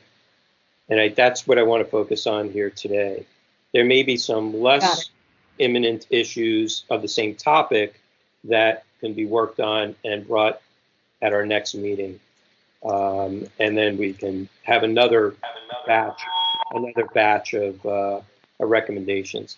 I just want to say that the Small Business Commission did a pretty extensive job, and partly because they have a pretty sizable office and a lot of people working, but they did a lot of kind of work product work to develop pages and pages of recommendations. There were just bullet points like suspend this so that businesses can do that. Just very simple one-liners that the supervisors can easily kind of scan, and it's very readable. And that was sent to me by a supervisor's aide to review as kind of what made it easy for the supervisors, and it made it clear. So I'd like to see if we can kind of pare things down in a way like that, and so we can move some of these items forward. So let's start with, I'm just going to start at the top of my list here. So agenda posting and the one-stop shop. So I want to go back, member testified, just to ask with the work that the League of Women Voters did with Supervisor Fewer, what specifically, just in support of that, can we suggest? So that way, kind of we can bullet point, the suggestions. And is this more specifically on the website? Yeah. Because the other items were already included in a resolution from her, from our letter, but some things that would be helpful were, if we had examples of entities like ours that are meeting and making important decisions that have not been, properly noticing the meetings, not making them accessible enough, in order to demonstrate the need for this resource.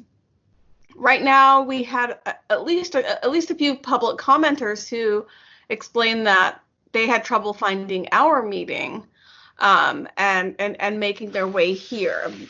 Fortunately, they were able to make it to the right time and phone number for this meeting, but they did express some challenges. So at least we have, that information for them on the struggle that the public has. But I think that it would help strengthen support for this if we can demonstrate that there are other bodies like ours that are meeting that the public are having difficulty finding out about the meetings, finding out about the agenda items, finding out about the support documents, that kind of thing. Well, so I think that would help our recommendation. Sorry. Yeah. So I think it'd be hard for today to try to drill down to find out what they are. So I'm wondering if there may be some language that we could provide that would kind of be all-encompassing for that. Like, should maybe something to the effect of the executive branch shall, or the mayor shall, review all meeting bodies and assure that whether they are active or not, just kind of that kind of thing, and then create a page, that lists all of them and whether they are meeting or not, what their status is, that kind of thing. Just thinking about action item type of language. I think taking a step back, it would be maybe for direction to come out either from the Board of Supervisors or the mayor to all bodies like ours, policy bodies that are meeting, and giving them, direction on how to aggregate that information for the city's IT in order to deploy that onto a website. But I think that it would be better to put the direction out there for the bodies to provide that info rather than telling the mayor to review something that doesn't exist yet. Can I ask for a comment on that? Go ahead. Yeah, I was going to say, one thing you might want to do is take a look at the Board of Supervisors agenda, because they make it very clear in their preamble before the meeting starts what's going to happen, where to find their information, what TV channel to watch it. I mean, it's very clear. And I tried to, in conjunction with Alyssa Samara, my boss, try to make it clear for the general public when accessing our agenda. If you wanted to participate in public comment, you are welcome to do it, and this is how you do it.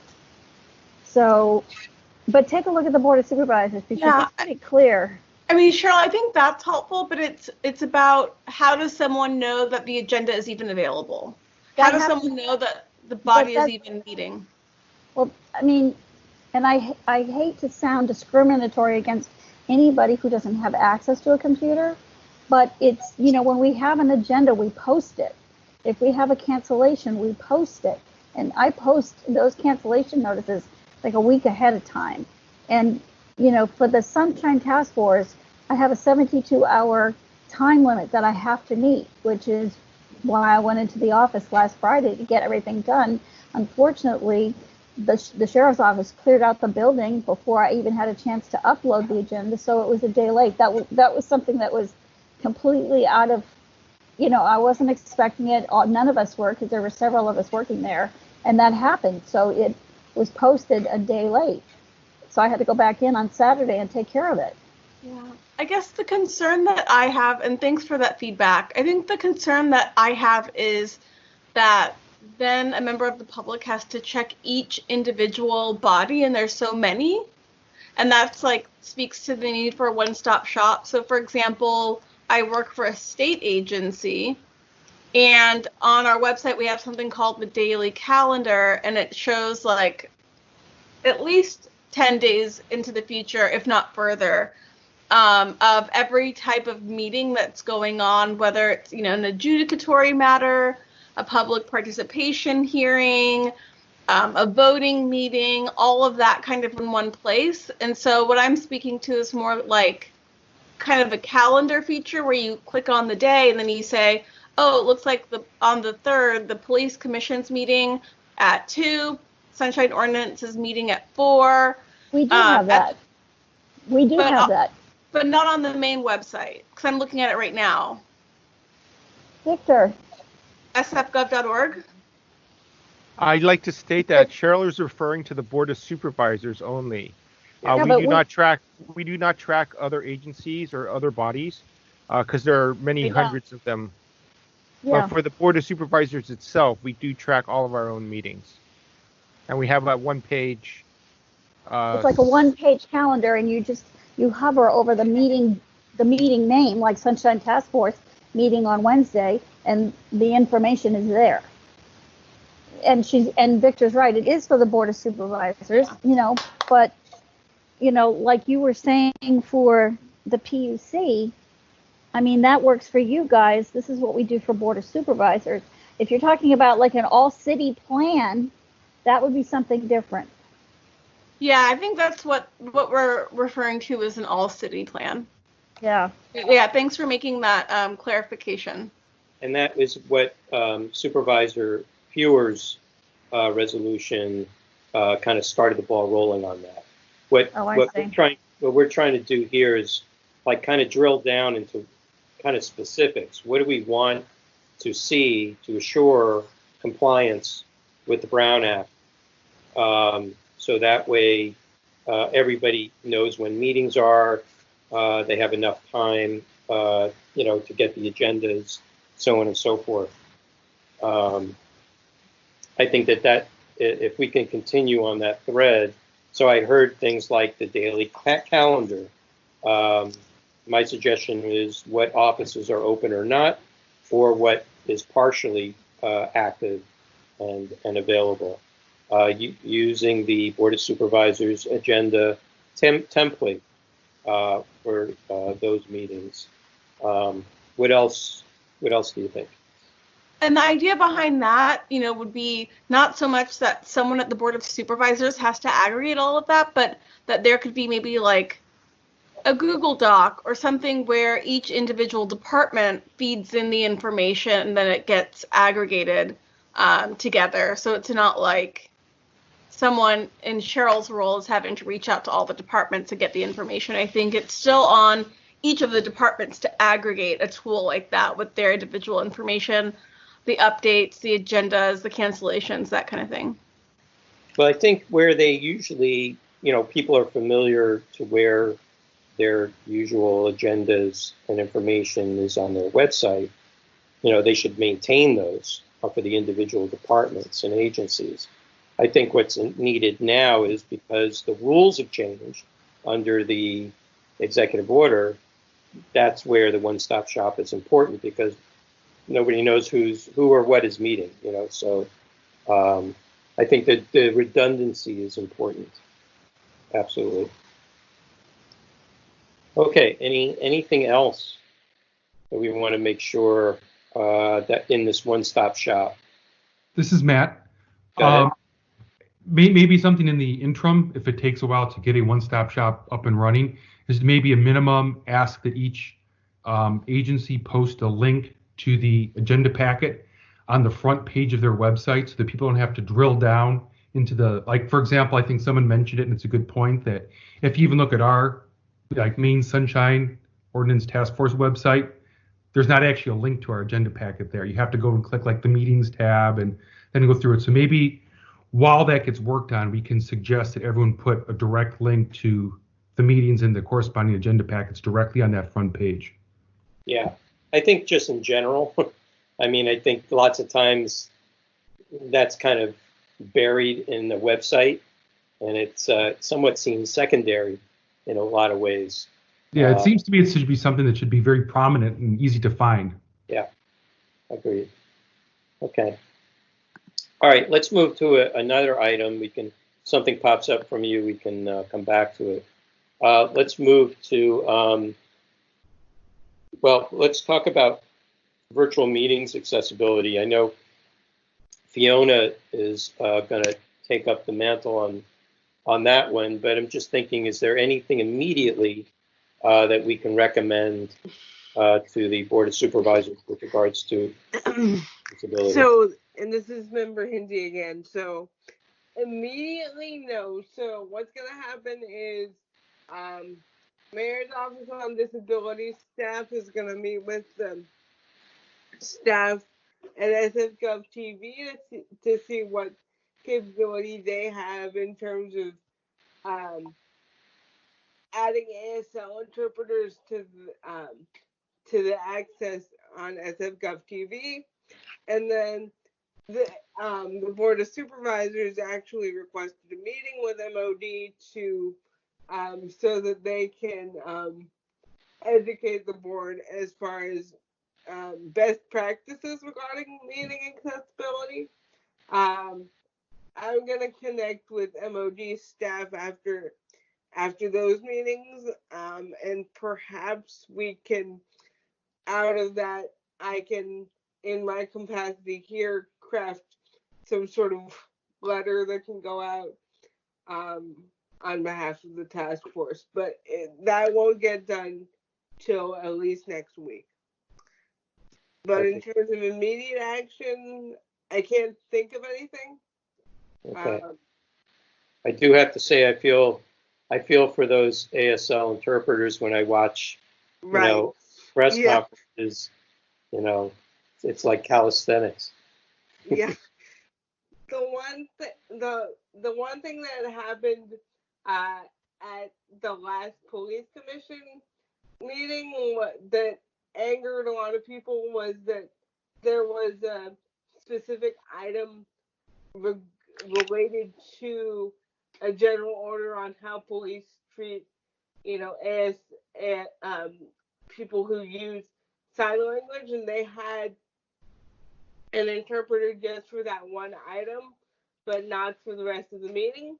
Oh. And there was a lot of consternation about that in the community because it sort of was an inference that folks that deaf and hard of hearing folks would just be interested in that particular item and not the rest of the meeting.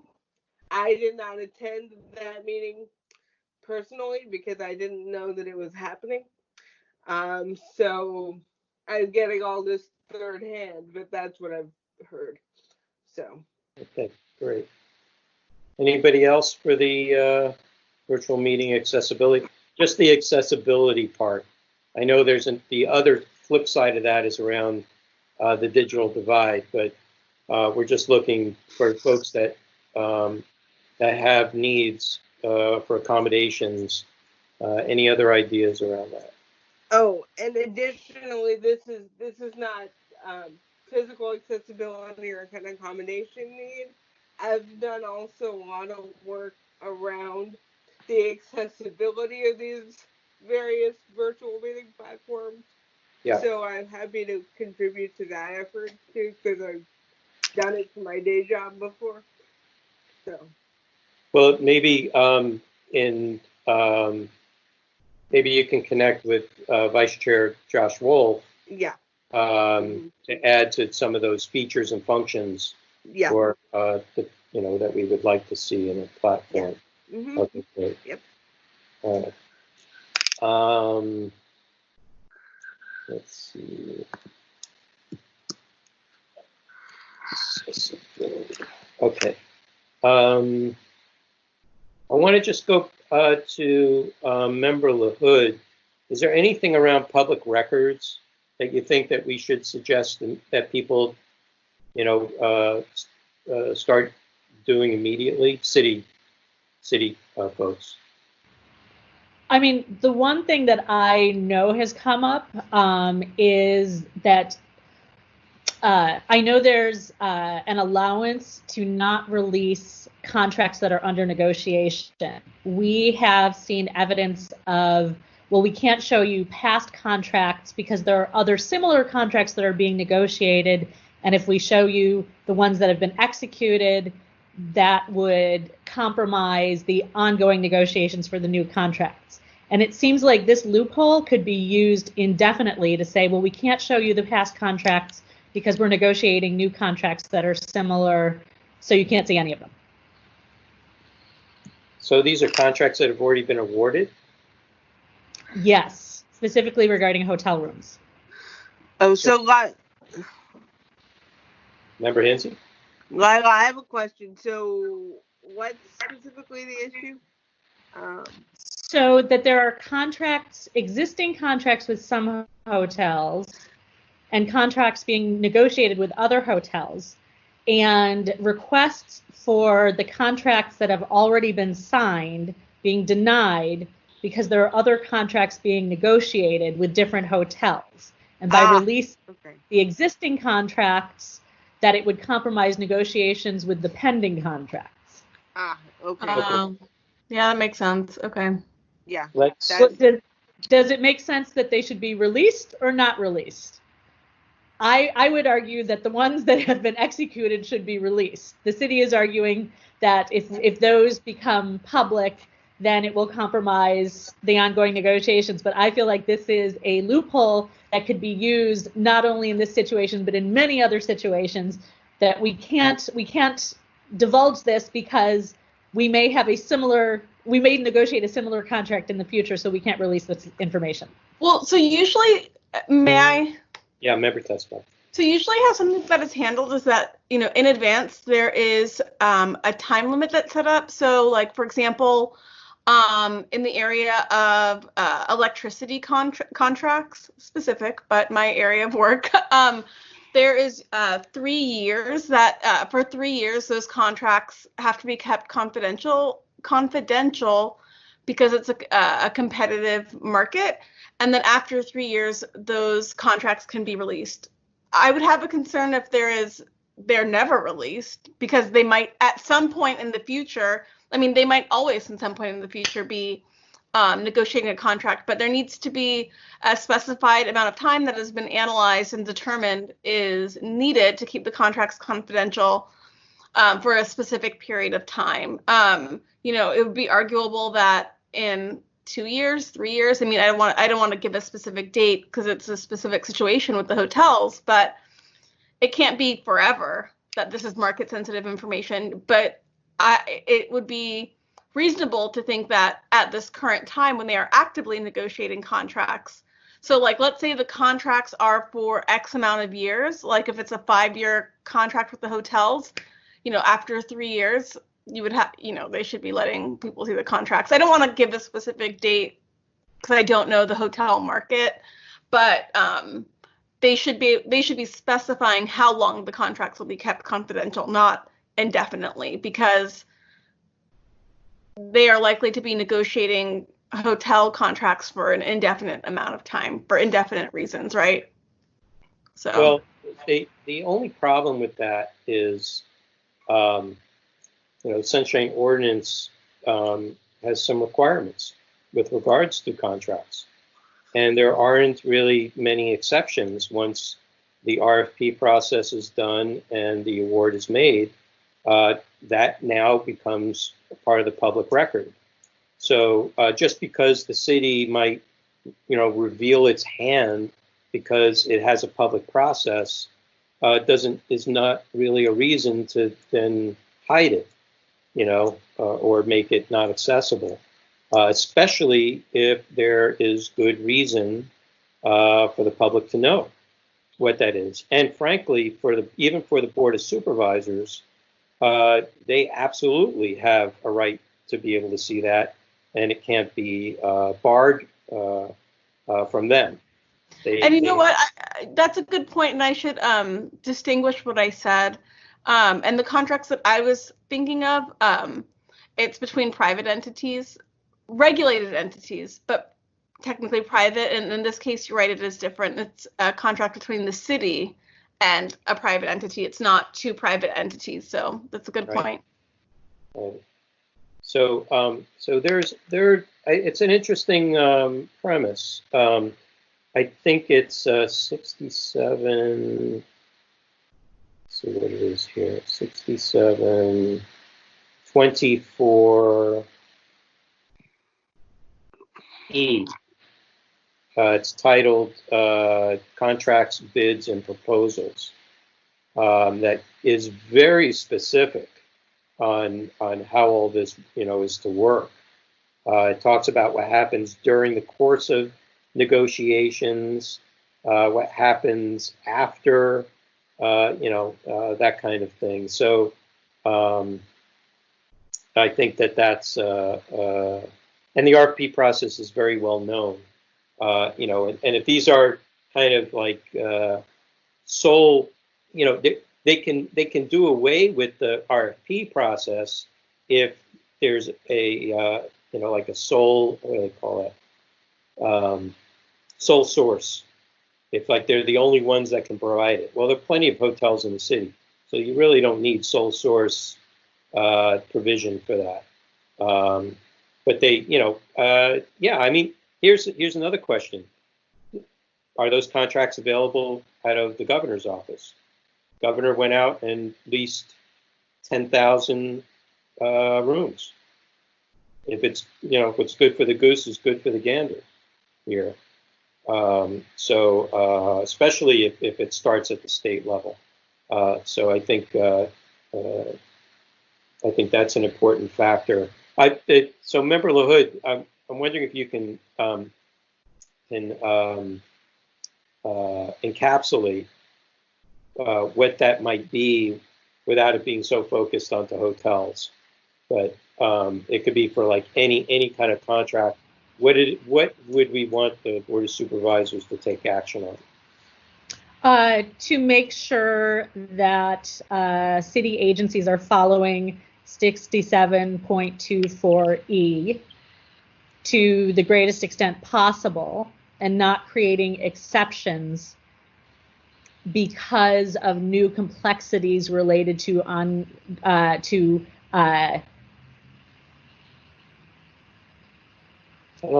sequence of contract negotiations. Well, I don't know that it's necessary to add any subjectivity to it. Mm-hmm. The law is the law. Right. And, and if have them pay extra attention to 67.24E and make sure that city agencies are complying. Okay. Because, the purpose of the ordinance and the purpose of our work is if they have an argument that says that it should be exempt from disclosure, well, they have to bring some, legal defense. Right. So, the burden is on the person who's on the activity itself. So I think that's good. It's a good recommendation. Another one I thought about was just access to records by the public in general. There is an entire page for the index to records from almost every single department. This was something that was kind of being a big problem to try and move as much information out from hard copy into electronic copy and up on the web. And I think this is a perfect opportunity to get that work really done, because if we get a second wave, or now we're waiting for a big spike possibly in coronavirus activity, and city departments are going to continue to be closed, the wheels of government, got to still move in some way, shape, or form. So, and the public still needs access to information for whatever need they have. So, I think if as much information as possible can be moved into the index to records, so that the public has, the library essentially of public information, the better.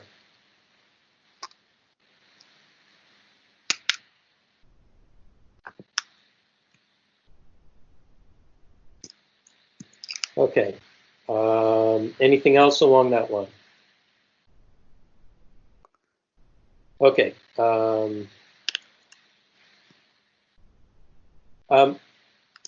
Member Hinsey, I'm going to suggest that ASL interpretation be made available for every meeting. Yeah. Okay. And that could be, whether or not the Board of Supervisors, think it may be too much or whatever, that's a discussion item that they can have. But the fact that just plain as it is, that level of accessibility is really important. Yeah. I know there's closed captioning, but sometimes it's not as useful. Right. That's only if you're watching on, well, obviously that's only if you're watching on SF TV, so or have access to the internet. But yeah, that's what we would want. So if that's a recommendation that comes out of this meeting, then great. I also had a point of order on how we're doing this. Are we making motions after we discuss each of these items, or are we just going to compile all of these and make a motion at the end? No, I think what we'll do is we'll make one big motion. That way we can consolidate it and it'll be very clear. Okay. And then when we have public comment, it'll be a lot easier for people to follow. I think if we were to do it in line, all of a sudden now we didn't think of something as we're talking about something else, and having to rescind and go back, and it's just, I think it'll be a little more complex. It's a little difficult just doing it this way virtually anyway, but I think it'd be better if we can just identify the big blocky elephants in the room, right? And then we can work on tweaking them for action. Okay, cool. Okay, the next one we got virtual office. Excuse me. We got the digital divide. We got okay. The last one I have here, and then I want to go through what public commenter Pilpel had mentioned. It went by so quickly I didn't get the full list, just to make sure that we're not leaving contributions from the public out. The increasing parity of virtual meetings with the Sunshine Ordinance. This was Vice Chair Wolf's suggestion. I think that it kind of encapsulates a lot of what we've been talking about, but I think how, I don't know whether maybe we want to add a little more detail with regards to that.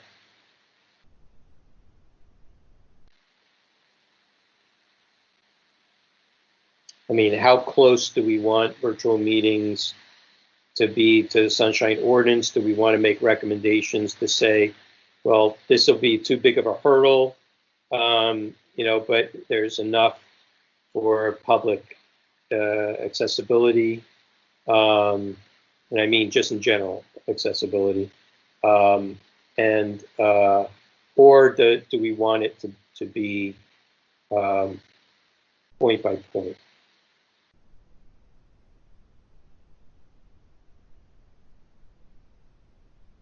Okay. I'm going to hold that off. I think that one needs a little work.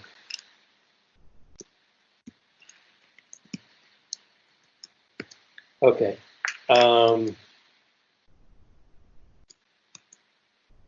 The other one is one that I brought up around public meeting scope. We went from maybe a handful of public bodies that were able to meet to now everyone gets to meet. And while we have the issue of a technology platform, a virtual conference platform that we're recommending a standard one to be used, the question then becomes what should or should not these bodies be meeting on? Should they go back to business as usual, or should they be rolled back? Should their scope be rolled back to the current essential services at hand? Like, for instance, the police commission was not given permission to meet until maybe 2 weeks ago.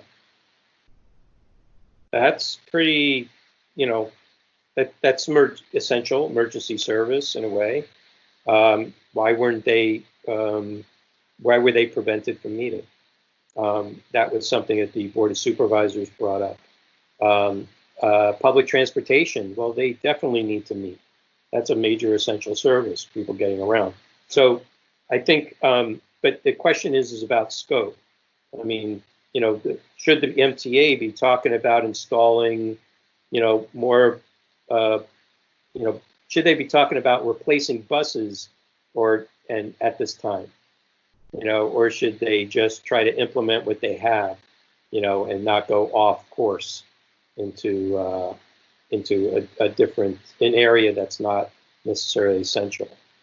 Unless half the fleet is falling apart, then they need to replace it immediately, and based upon overuse of the public trying to use it. Not a very good example, but Bruce, I have a question. So are we trying to apply the same thing to other agencies that we would apply to ourselves? Well, yes. I mean, obviously, okay. We should be trying to be the epitome as best as possible. Then I think we need, and I know there's a balance that we need to strike here, because we need to fix some of the technical issues and the access issues so that people can participate fully. But my concern, with the task force in particular, because this is this is the entity that I know best, but that our backlog is going to get worse and worse. And if we don't start, returning to full scope of work, that it's going to be very difficult for many months going forward. So I would hope that we and other agencies can both address the access issues and get back to the core work as soon as possible. Well, the question I have there is, we're going to have shortly have a discussion about that. But what I'm more interested in is, let's say for the sake of ourselves, should during this period of time that we're still in shelter in place, should the scope of the work that we do on complaints be specific to essential services, to requests of information around essential information, things like that, and narrow it down in that kind of way, because if the public needs to know about things that are happening with regards to the emergency, then we want those to be of higher priority at this time during this particular period. It's a question. And just using ourselves as an example. So I have sort of a follow-up question to that. This is Fiona again. So are we allowed in that kind of way to prioritize and this is asking for our own thinking of the sunshine, are we allowed to prioritize hearing complaints in that sort of way? Is that something we're allowed to do? Well, as far as what cases get heard, in what order and time, they are usually kind of as they come in and then as they come out of any committee that hears the complaint. And then it gets agendized, also based upon our rule around no more than 2 complaints per same petitioner. So there's that process. But really, it's up to the task force to determine how it wants to hear it. Now, we have our 45-day rule, and we do want to provide as much kind of expediency in process as possible. But we are in kind of an emergency situation, and for the sake of saying, for journalists, if they need essential information that the public essentially needs, should that take priority over another complaint? So that's kind of what I mean by scope around essential services and essential information. No, I got it. I was just clarifying whether we would be allowed to do something like that. I don't know of a rule that that governs us, that we created it for ourselves or not. I think one of the things that we did do is, in order to create more diversity and allow for everybody to have an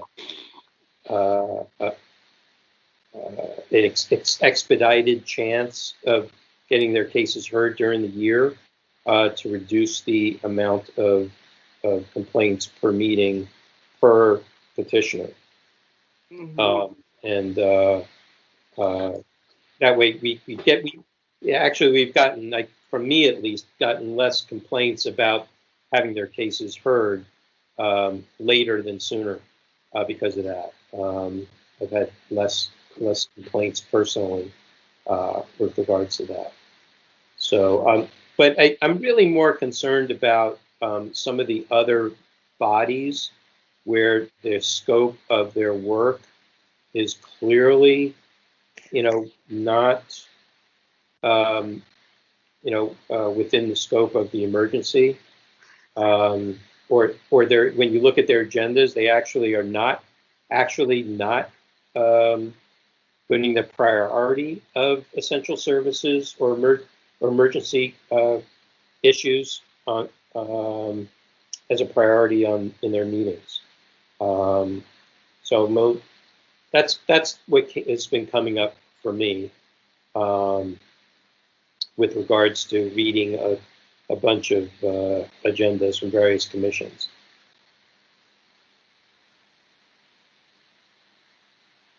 And now that the floodgates are open, that's what I'm saying. Should it be rolled back? All right, sounds like more work needs to be done on that one. Okay, moving on. And then Member Yankee's suggestion around the continuity plan, that some directive be sent by the heads of both branches of government to the executive and legislative branch to add the sunshine provisions in the continuity plan, and to assure that everybody is adopts that plan that's floating through the controller's website. All right, that's what I have on my list here. Cheryl, did you take copious notes of public commenter Pilpel's 5 points?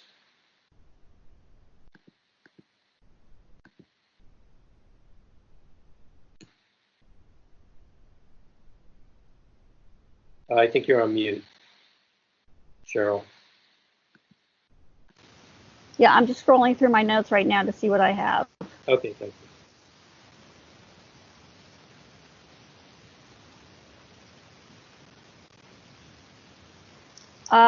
Let's see, conduct of meetings with subtopics, issues related to public records during emergency, task force process and load of emergency, willing to provide comment, etc.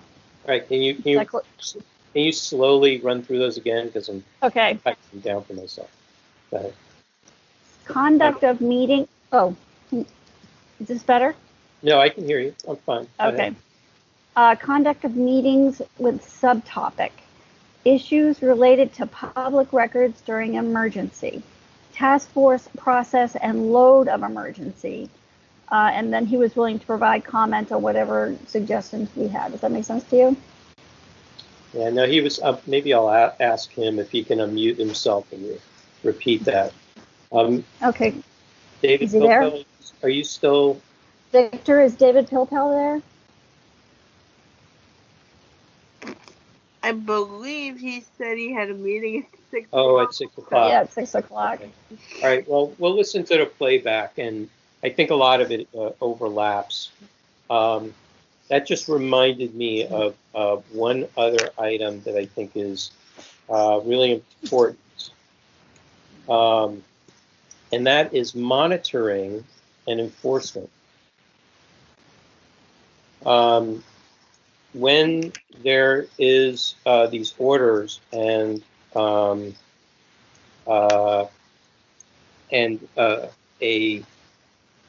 meeting body goes beyond the scope, this is part of the scope area, there's no way for members of the public to address that issue. So if there is an item on some commission's agenda or some body's agenda that goes beyond the scope of what they're supposed to be meeting about, there's no recourse. The Sunshine Task Force is not meeting. The courts are closed, so they can't even go to court. And there's nobody else. The Ethics Commission is on hiatus. They're closed too. So there's no way for the public to address when the mayor has allowed for a body to meet, and then there's a violation of what they're supposed to be meeting about.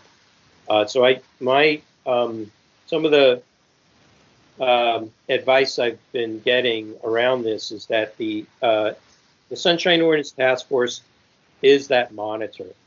as I read in the beginning, based on our charge, that is our monitor. We have the ability to monitor such things and to refer for enforcement. But I think under this particular period of time, what's different is the Board of Supervisors can make emergency ordinances. And those emergency ordinances are pretty much can override various areas of government codes. And I'm wondering if maybe now might be a good time that the task force monitor, and if it finds that there is a violation, if it's reported that there's a violation of some sort with regards to going outside the scope or with regards to a problem with a meeting, that the Board of Supervisors can actually kind of,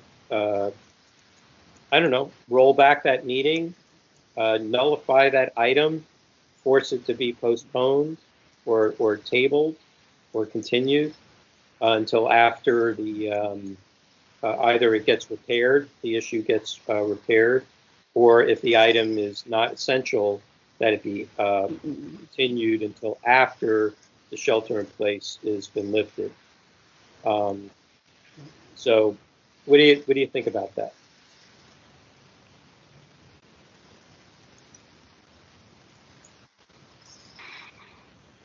This is Fiona again. How would we do such monitoring?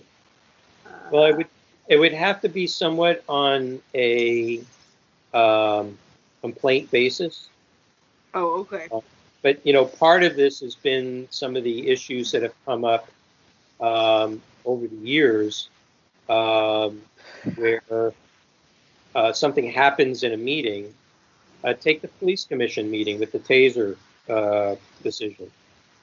Something happened in the middle of the meeting. There was a big disruption around preventing somebody from public comment. And so you had a major violation, but but before it came to us to be able to be dealt with, the issue had already made its way down the road. Right. So under just talking about this emergency period, where there's supposed to be a scope of focusing on emergency of being contained as an essential service or within the scope of the emergency, if it goes outside that bounds, and it will have an effect on people because they can't go outside, they can't go to an office to deal with it, or what have you, because they're restricted from movement in any other way as a consequence of a decision being made by government. That sometimes could provide a benefit to some members of the public and not to others, where there should be some equal availability. So I'm just thinking that there should be some mechanism for some more express, more immediate enforcement under this period of time. And given this period of time that the emergency orders are still in place and the shelter in place order is still in place indefinitely, that now that policy bodies can actually make certain things happen that will actually happen out in the world, that some people might be affected by that negatively, and they may not be able to address it. So it's kind of a long-winded way to say there should be enforcement or something like that. I agree. This is Matt. I think that, right now there are so many decisions that are being made by government and being made very quickly. And, if the public doesn't have their opportunity to weigh in, I think that's a serious matter. And so I think you're absolutely right that there needs to be some type of enforcement going on. And I think it's, to a certain degree, kind of, a little scary that we went so many months now without really any recourse for the public. So I support that concept. Do you think I feel strong that we should send it up as a recommendation. Sure, I would agree. I don't know what the other task force members feel.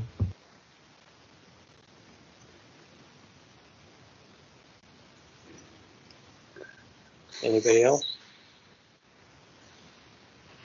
Can you articulate the specific recommendation? So the recommendation would be that the Sunshine Task Force would be charged with monitoring public meetings for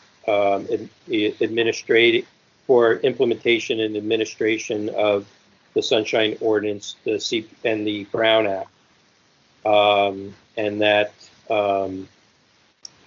it be I don't know. I mean, I'm open to how this. I mean, we can ask for direct enforcement. We can ask for maybe that we be allowed to contact those meeting bodies and tell them that, you know, that particular item on their agenda needs to be continued because it's outside the scope, or it would be a recommendation for enforcement to the Board of Supervisors, and with some, you know, weighted gravity, you know, this is needs to be, as a priority, needs to be looked at because it has a drastic effect on maybe certain members of the public and not the rest of the public.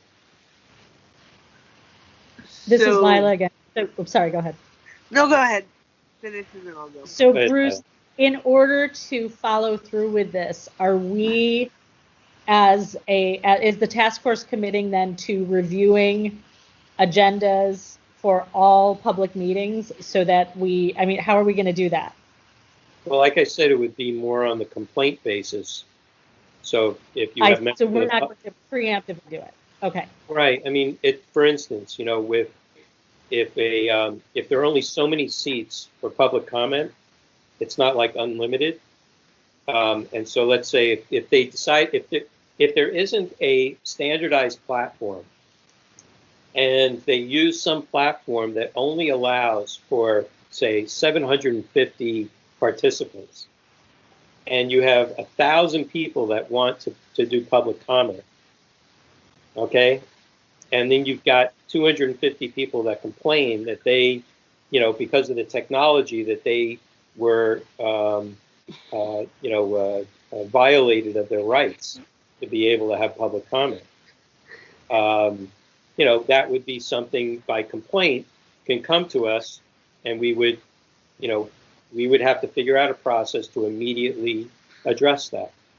And then either we are given the authority for enforcement, which basically would say if the Sunshine Task Force deems that, you know, there was this kind of violation, that item must be continued until either the situation got fixed, or if it was an item that was not essential and kind of corroborated in some way, that it would have to be continued until the shelter-in-place order or the emergency orders had been fully lifted. I mean, the question, this is more a question of balance. I mean, how much of government can operate while the members of the public are still being held at home, or certain businesses aren't able to operate, you know, or certain operations are pared down or diminished or reduced. And so now government gets to, you know, the wheels of government get to make all the decisions at a very unlimited level. If there's no, that's part of the parity from outside of the Sunshine Ordinance. It's just the parity of how much government gets to make things happen versus how much of that affects the public negatively, or makes an unfair advantage, or creates a disadvantage. And I think that's an important. I think it's important. That's what I'm hearing from members of the public that contact me about it. And so to me, it seems important. Go ahead. So, Lila, again, do we have a mechanism, or can we invent a mechanism that we can use to respond quickly enough to deal with these kinds of complaints? Because if somebody's complaining about something that's on an agenda in advance of a meeting, how would the Sunshine Ordinance Task Force be able to respond quickly enough for it to be taken off the agenda? Right. That is a very good question. That is part of this discussion. How would that get implemented? How would it operate? I mean, do we charge a small group of the task force members? You could do something like have our administrator, pull it all together, make a recommendation, and we have a kind of, there's a kind of a sub task force, like like a strike team that would focus on that. They're ready at the ready. It could be a once a week meeting, type of thing. Or text for a ruling. Well, I don't. Yeah, then we can. But then you're going to get lots of requests for your text messages, and I think that would create an unnecessary burden for us. I would prefer it to be more of a public meeting, and I think a week.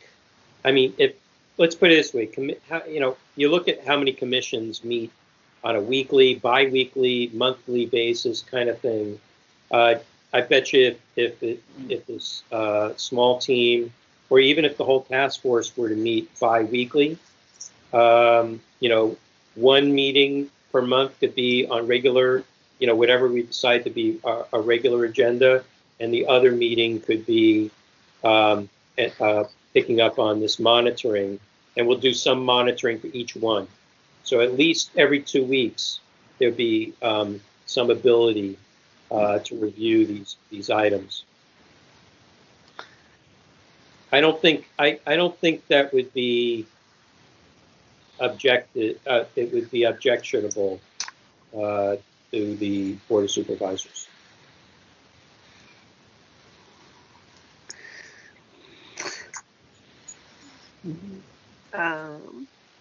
This is Fiona. That sounds good, except that we are so understaffed right now, and I mean understaffed in terms of members and seats filled, but I'm not sure we would get a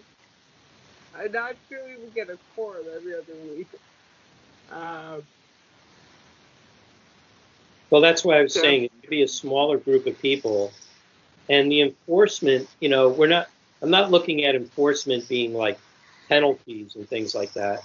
It's more about stopping the process in its tracks, and it could be like notifying the mayor, or a department head, or or the chair of that commission. But that the Sunshine Task Force be given the gravity and the authority, so that when it makes this, when we make this kind of decision, that it's got to be complied with.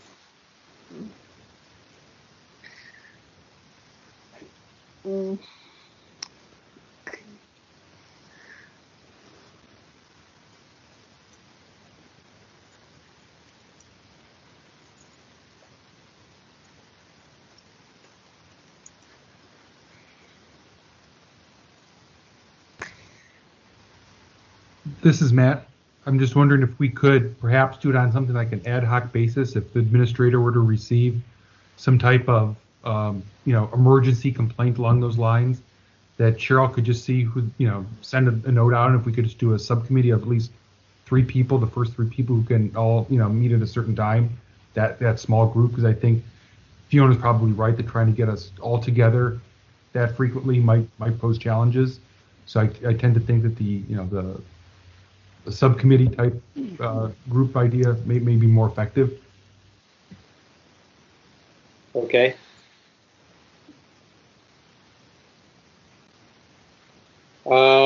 Okay, sure. I'll take whatever suggestions you folks want to put forward. Do we have to publicly notice those subcommittee meetings? In which case, maybe we need to look at I mean, if we have to publicly notice them, unless we plan this out in advance and figure out which weeks we don't have coverage with task force meetings or other committee meetings, and then slot them in. I don't, and Mom is shaking her head. I'd like to hear what your thoughts are on this. Well, right now, I mean, we cannot have more than 2 meetings a month, virtually. That's all that we have available staff from the clerk's office available. So there's that limitation as it is. For the purposes of the work that we're starting here today, we would be looking at another meeting this month to try and either wrap it all up and then move towards other work, or it would continue into July. But by the same token, we want to make sure that the most important recommendations get put forward as soon as possible so they can be, implemented. Because it's also going to take a week or so for it to get on the Board of Supervisors agenda, as it is. And then they got their process that they have to go through. So, this is all part of that sausage making. So we want to be cognizant of that. I have a question. Yeah, that's one. Yeah. Do you guys have any thoughts about how we would manage the advanced noticing in order to kind of expedite decisions, but then they would also still need to be under meet the specific noticing requirements in advance? So how would we kind of juggle that? Because I think it would be more than just having a standing meeting noticed, but it would have to be the agenda items noticed as well in advance. Well, here's a long shot. How about an emergency ordinance to increase the number of days of agenda posting from 3 days to 7 days, let's say? That kind of seems against the grain of what our... Oh, you mean give us more time to post the agenda? Decrease the amount of time? No. Basically, it would require that all meeting bodies have to post their agendas 7 days in advance of a meeting. So under Bagley-Keene Act, it's 10 days. It's not 3 days. In San Francisco, it's 3 days. So for state bodies, it's 10 days. Right. So that gives actually more time for the public to actually see and review. And that's been a big complaint from members of the public here, that 3 days is too short, 3 days before a meeting. So increasing the days provides, more sunshine. Do we have the authority to do that? Well, I'm thinking that under the emergency ordinance, that's why it was important for us to review the supplementals and what changed for the ordinance, because it almost suspended the entire Sunshine Ordinance with regards to public records. How's that possible? Well, because there are certain allowances under an emergency that allow for that to happen in order to implement what's needed to be done in an emergency. So what we're saying here is if you're going to open up the floodgates and allow all meeting bodies to meet on whatever items they want to meet on and do regular business, but it will create a disparity on or create disadvantage to certain members of the public. I mean, frankly, that sets up the city for a class action lawsuit. You have a whole class of people that were not able to participate in the meeting because the city didn't do diligence on noticing the public or providing access to to the meeting, which is their right. So, I think it's also our job to help prevent that from happening too. At the same time, benefiting the public's right to know. So, I'm just trying, how do we trying to figure how to jigger this around to figure it out? Go ahead, Member LaHood. So I just want to make sure I'm understanding this correctly. So we can't have more than 2 meetings a month. So do we have the authority to request this emergency rulings that will not be made in public in order to cover the 4 weeks of the month? Otherwise, we're only, with 2 meetings a month, we can only possibly cover half of the half of the agendas, because we won't meet in time for the rest of them. And even if you extend it to a week, there's still going to be times when we can't cover it. Okay. You know what I'm going to do? Let's hold this one off. Let's see, it seems to be a lot of hesitation around it. Let's sleep on this one. We'll pick it up at our next meeting. It's 10 to 7. So, I mean, it's less than, it's 6:52. So I promised that we would end this meeting in 3 hours. So I wanted at least let's take some action on the items that we have gone over. Let's get some public comment on those. And then we have to talk a little bit about getting our administrator support, and then moving forward with talking about future meetings. So the items that I have here are not in any particular order. Bruce? Yes. Bruce, how many motions are we making? It's going to be one motion for all the recommendations. And you're going to dictate all the recommendations? Going to dictate them. Huh? Yes, I'm going to dictate them. All right. Hang on. Gotta get my pen. Okay. All right. So the first recommendation is for under public records, that the index of records, the online index of records, be used by all departments. So there'd be a kind of a, I want to be concise, a directive by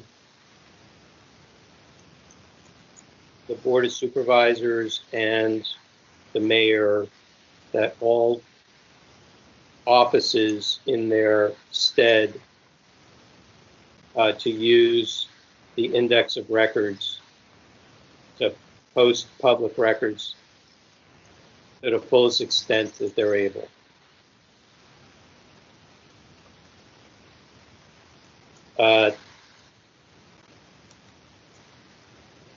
Then with regards to contracts,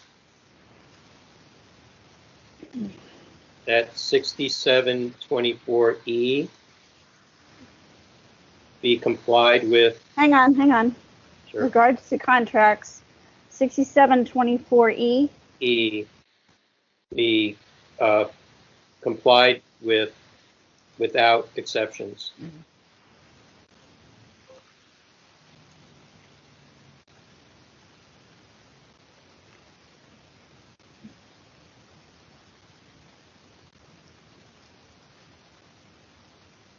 And that's all I have for public documents portion.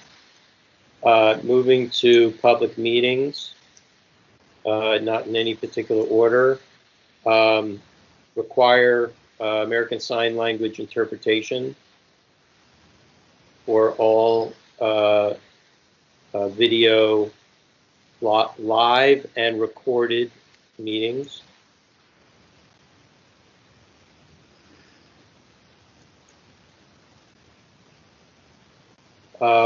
One-stop shop on SFGov's website, and I want to say something about an implementation of Supervisor Feuer's action.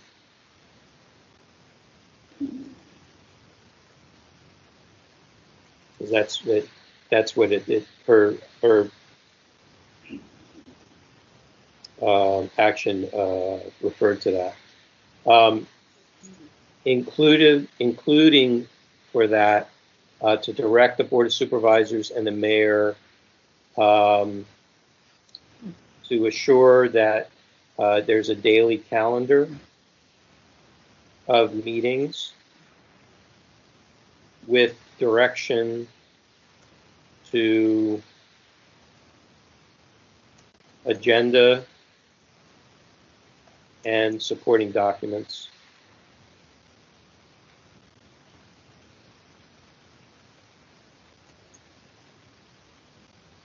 You ready? Yeah, I got it. Okay. A listing of what offices are open or not, or are partially active, and which parts are active.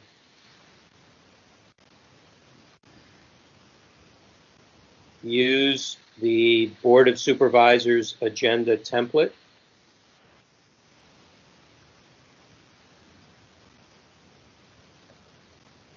Okay.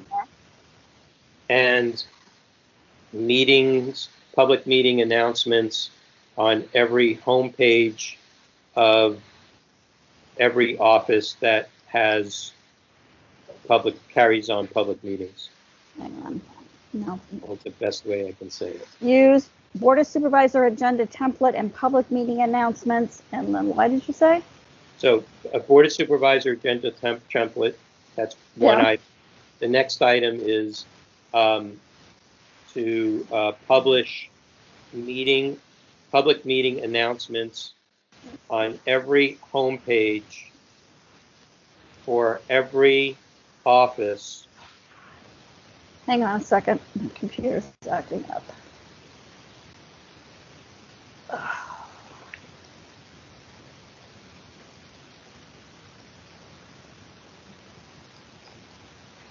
Sorry about that. My computer was acting up. Okay. You ready? Use Board of Supervisors agenda template, and the second item is public meeting announcements. So yes, public meeting announcements on every homepage of every office that holds public meetings.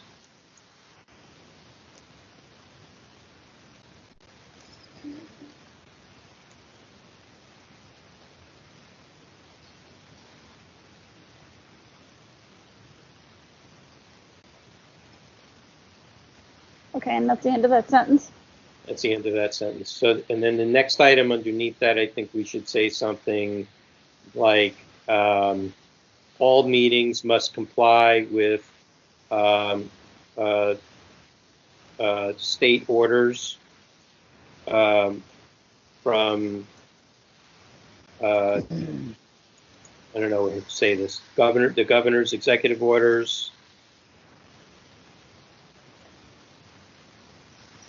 And I'm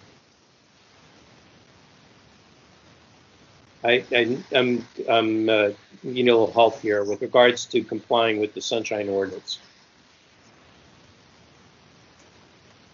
We want to demand that public meetings follow the Sunshine Ordinance. I mean, part of this was needing to review some of the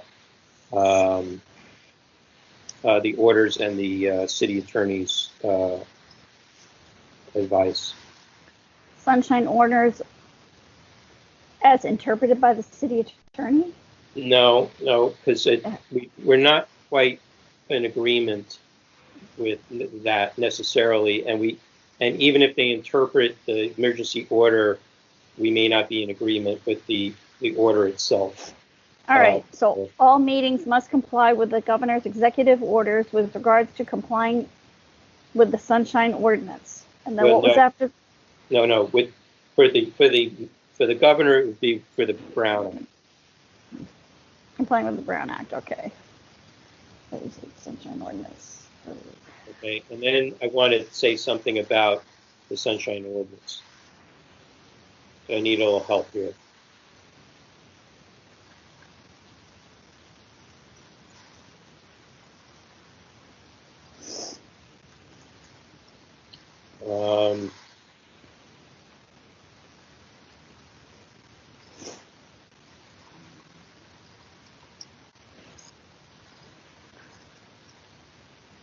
I don't know. This is Fiona. Perhaps just end the Sunshine Ordinance after the governor's order. Well, the question is do we want the whole Sunshine Ordinance to be implemented? And can it be under this situation? But I think we should be saying something with regards to the ordinance. That's what we're trying to do here. This is Matt. Maybe we ask or urge that the ordinance be restored in all capacity as soon as possible, or something along those lines. Okay. Yeah. In other words, they need to expedite the parts that were rolled back. Need to as soon as it's possible to unroll those. That needs to happen. Okay. Okay. Somebody want to give me the language? I'll put it in there. So expedite those provisions previously suspended of the Sunshine Ordinance with regards to public meetings. How's that? That sounds good. Sounds good. Did I say restore or expedite? Expedite. Don't we want to restoration? No, what you said was expedite those provisions previously suspended of the Sunshine Ordinance with regards to public meetings. Okay, so after the word expedite, put the word restoration. That's perfect. Expedite restorations of those provisions previously suspended of the Sunshine Ordinance with regards to public meetings. Yeah. There you go. That sounds good. Okay. We take a vote on this now? No, we're not done yet. For virtual conferencing,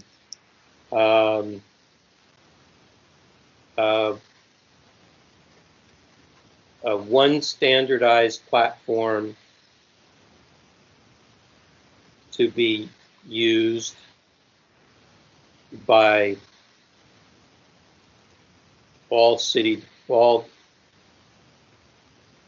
for all virtual meetings, for all virtual public meetings.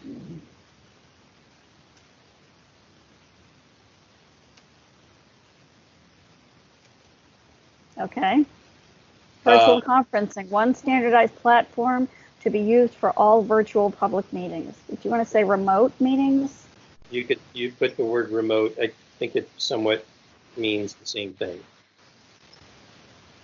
Remote, generally, in a regular meeting, a remote meeting can be in person. It can be remote to some other location. But you can use both virtual / and remote / remote. Okay. Yeah, something like that. That's fine. The second item on that is that public comment be fully made available. I'm thinking about its budget time. Remember what City Hall looks like during budget time? The line goes around and around and around. Everybody gets a chance to speak. So I'm not sure how that's all being planned right now. They're working on it. Public comment needs to be made available, for as many people as want to comment. So that public goes. Comment be. Yeah. Public comment be fully made available to those who wish to participate. Correct. Without limitation. As far as access, I mean, every meeting body determines how long people get to speak, but this is as far as being able to participate.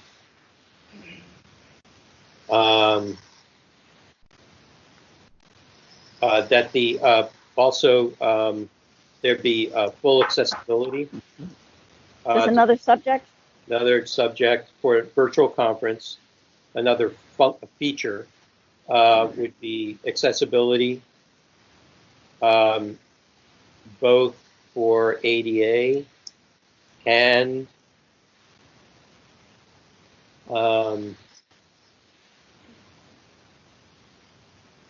user friendliness. You have to make it easy for people to get into the meeting.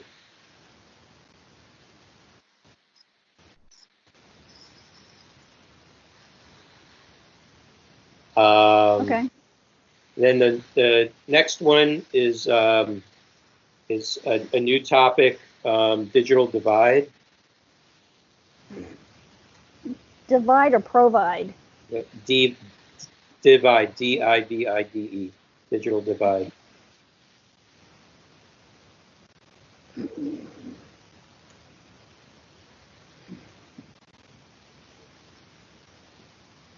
And that would be require internet service providers to provide public access to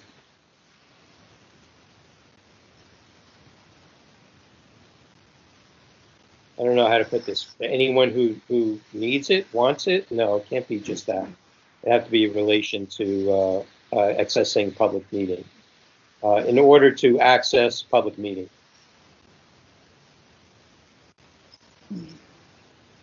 Require internet access. You said require internet service providers to provide public access to. For the so that the public virtual/remote public meetings are accessible.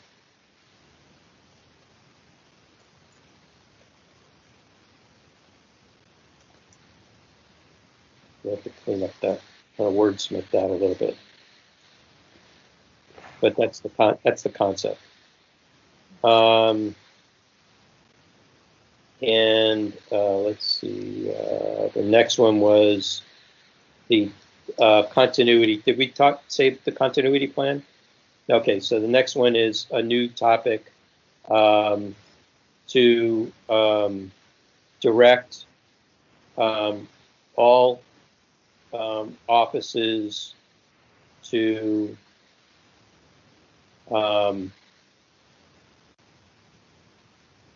implement. Remember, Yankee, help me out with this one. To implement the continuity plan? I would say that all city agencies should include sunshine ordinance provisions within their continuity of what is it called? It's the continuity of operations plan. So include the sunshine ordinance provisions into their continuity of operations plan. All right, direct all city agencies to implement continuity of their. No. Direct all city agencies to include sunshine provisions within their continuity of operations plan. I would not use the word agencies because that is different from a board and from a commission. So I would use a different. I've been using the word offices. Office does work. Yeah, office is more inclusive. Yeah. All right.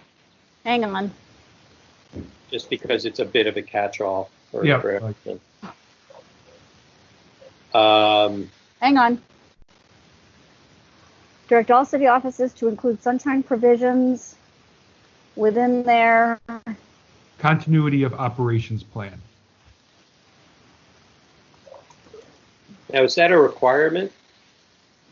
The continuity of operations plan, is everybody supposed to? It looks like they're supposed to do it. Okay. I'm kind of, from what I. It says, in accordance with the city's administrative code, is the responsibility of each department agency to plan and prepare for restoring services after an interruption, emergency, or disaster. Okay. So, yeah. All right. The other one I wanted to pick up from public commenter Pilpel was the conduct of meeting. This goes back to the public meetings one.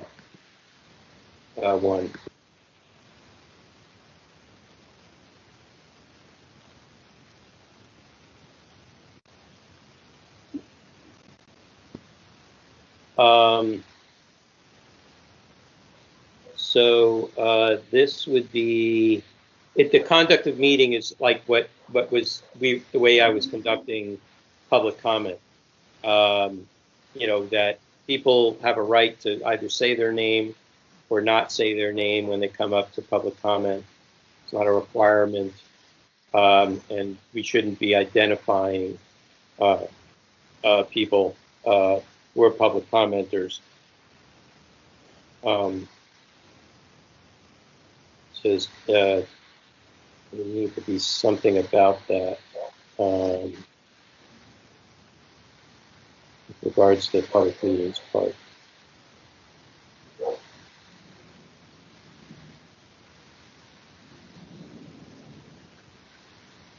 Well, we got the part for accessibility for all of public comment. I know maybe something about a uniform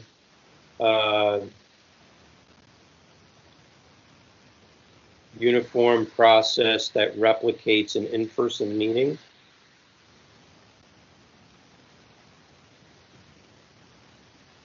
And we usually don't take, people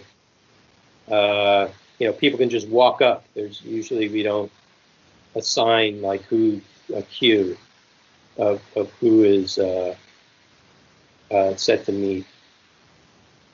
And generally, I like the way the Board of Supervisors platform works, because there you just, kind of put yourself into the queue by press a button on the phone, and then they just take whoever's in the list.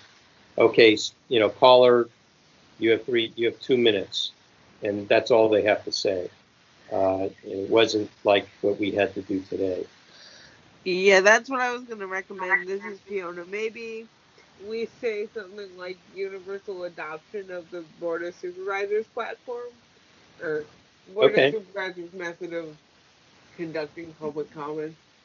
Okay, let's do that. Okay, conduct of meeting. Adoption of universal. No, universal adoption. Adoption, sorry. Of Board of Supervisors, public comment procedures, including Board of Supervisors public comment procedures, including queuing.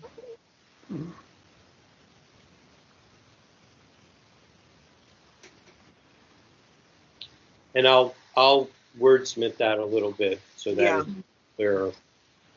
We want it to be like how the Board of Supervisors has their public comment phone system set up.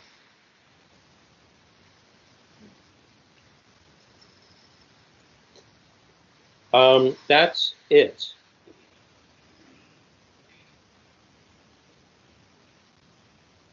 Okay. Do you want me to read through it so that I make sure that I have like every item and I'm saying it the way you guys want it? Okay. I don't mind. All right. The motion. Recommendation. Under public records, the online index of records shall be used by all departments at the directive by the Board of Supervisors and the mayor, that all offices in their stead to use the index of records to post public records to the full extent they are able. With regards to Sunshine Task Force 6724E, be complied with without exception. Public meetings require American Sign Language interpretation for all video and live and recorded meetings. One-stop shop on the SF.gov's website and implementation of Sandra Feuer's action, including to direct the Board of Supervisors and the Mayor to assure there is a daily calendar of meetings with direction to the agenda and supporting documents, a listing of what offices are open or not, or are partially active, and which parts are active. We have a note here to use the Board of Supervisors agenda template and meeting announcements on every homepage of every office that holds public meetings. All meetings must comply with the governor's executive orders with regard to complying with the Brown Act. Expedite restoration of those provisions previously suspended of the Sunshine Ordinance with regards to public meetings. Virtual conferencing. One standardized platform to be used for all virtual/remote public meetings. That public comment be fully made available to those who wish to participate without limitation. Virtual accessibility for both ADA and user friendliness. Digital divide. Require internet service providers to provide public access so that virtual remote public meetings are accessible. Direct all city offices to include sunshine provisions within their continuity of operations plan. Conduct of meeting. Universal adoption of the Board of Supervisors public comment procedures, including queuing. Does that make sense? Yep. Okay, that's what we got. Everybody? No, I have one question there on the wording of the one about the ISPs. Can you reread that one, Cheryl? What's an ISP? Internet Service Provider, sorry. Oh. Can you reread that piece? Where would it be? Let's see. Index of records. Contracts. Meetings. Oh, Supervisor Queuer's plan, is that what you were talking about? No. The Internet Service Provider. I think it said require internet service providers something, and we don't have jurisdiction over them, so that part, if that's the way it reads, needs to be amended. Cheryl, it would be under the digital divide section of your notes. Yes. Yeah. All right. Okay. Direct all city offices to include sunshine provisions within their continuity of operations plan. Is that the one you're saying? Yeah. No. It would be provide internet service, require internet service providers. Oh, digital divide, require internet service providers to provide public access, that one? Right. Okay. That has to be revised. I have an idea for that one. Require that the city provide internet service for that purpose. The city has a lot of Wi-Fi that's going up here and there. They're in public parks or what have you. Or they can contract with an internet service provider. Right. So the city's got to provide it. If they're going to do virtual meetings, this is part of the accessibility. Okay. So it reads that the city provide internet service to provide public access so that virtual remote public meetings are accessible. Yeah. I'll wordsmith that a little more, but that's the gist. Is that okay with you, Member Tesfaye? That makes more sense. Thank you, Cheryl and Chair Wolf. And we just need to make sure we don't have jurisdiction over internet service providers, so I didn't want to get us in a weird spot. Okay. All right. Need a motion. All right. You want me to read the list? No, we need a motion. Somebody to make a motion first. Fiona will still move the list that Cheryl read into the record. Okay. And then who wants a second? I'll second it. Yes. Okay. Moved by Member Lindsay, second by Member Yankee. Okay, now let's open it up for public comment. Victor, do we have any people waiting to speak?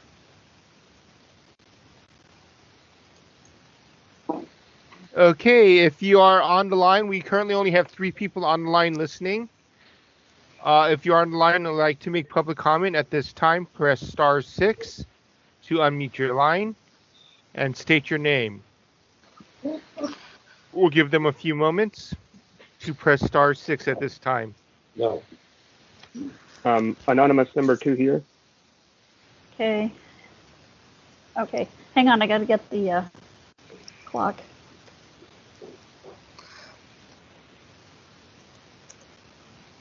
Okay, go ahead. Good evening again. Since it's a long motion, I have 3 specific comments that I think could improve your final letter to the Board of Supervisors. And so if you want to take notes, please do so. On conduct of meeting, I think the other public commenter was asking that you're allowing people to remain anonymous. So I would add the sentence, quote, ensure all public commenters may remain anonymous if they wish to be, regardless of the technology they use to participate. Second, you spoke about the board. Hang on. I got to get this down. I want to make sure I get it right for you. Ensure that all public commenters. Please pause the timer for a moment. And I would request that the speaker provide his comments in writing. Yeah, why don't you do that? Yeah. So that we do not have to interpret your statement. Please continue your public comment at this time. Thank you. Sure, I will provide the written comment. I just want to make sure that if they want to add this to the letter, the members have the opportunity. The second one was you asked the Board of Supervisors to basically terminate the suspension of various parts of the Sunshine Ordinance, and I think you can make that more precise. You should ask that the Board of Supervisors, who have the power, terminate paragraph 6 of the 5th supplement by the mayor of the emergency proclamation for COVID-19. And if you care about contracts being released, she actually suspended also part of the contract provision 6724E. So you would also need to ask that the Board of Supervisors terminate the mayor's suspension in the same 5th supplement to paragraph 7C and 7D, which allowed the future contracts to be prevented, and then the similar things as Member LaHood was saying under the catch-all or public interest balancing test. Those are the 3 things I'd suggest. Allow anonymity and specifically ask the Board of Supervisors to terminate paragraph 6, 7C, and 7D of the 5th supplement to the mayor's emergency proclamation for COVID-19. Thank you very much. The other 2 callers have not unmuted their lines, so I believe that completes public comment on the motions. Okay, great. Thank you. So, members, what do you think about those 3 suggestions? I was going to suggest that I would amend my motion to, this is Fiona, by the way, I keep forgetting that. That I would amend my motion to include the public comment or anonymous number 2's recommendations. I think so. And Member Yankee, you're the seconder. Sure, I'll second that.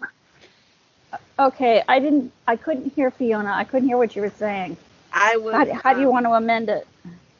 I was suggesting that I amend my motion to incorporate the specific recommendations of anonymous number 2's public comment. So I'll read what he said. To ensure for the public meetings section, to ensure anonymity during public comment.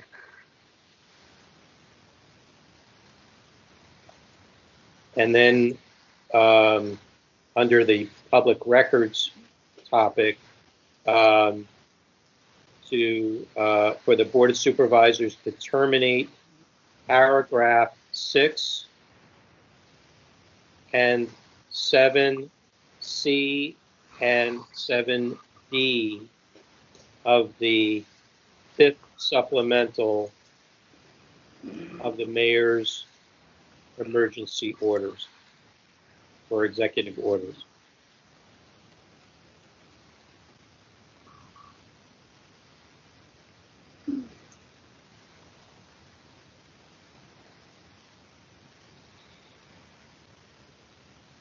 relating to contracts. Just for context. We'll wordsmith it a little better. Okay. We ready for a vote? Can I ask just for one final clarification? Sure. On the ensuring anonymity, you mean for those who wish to remain anonymous? Well, generally, when you think about in a regular public meeting, Yeah. you know, we don't take a cue. We don't even ask people to. You can ask a person to state their name; they don't have to. It's not a Right. requirement, right? Exactly.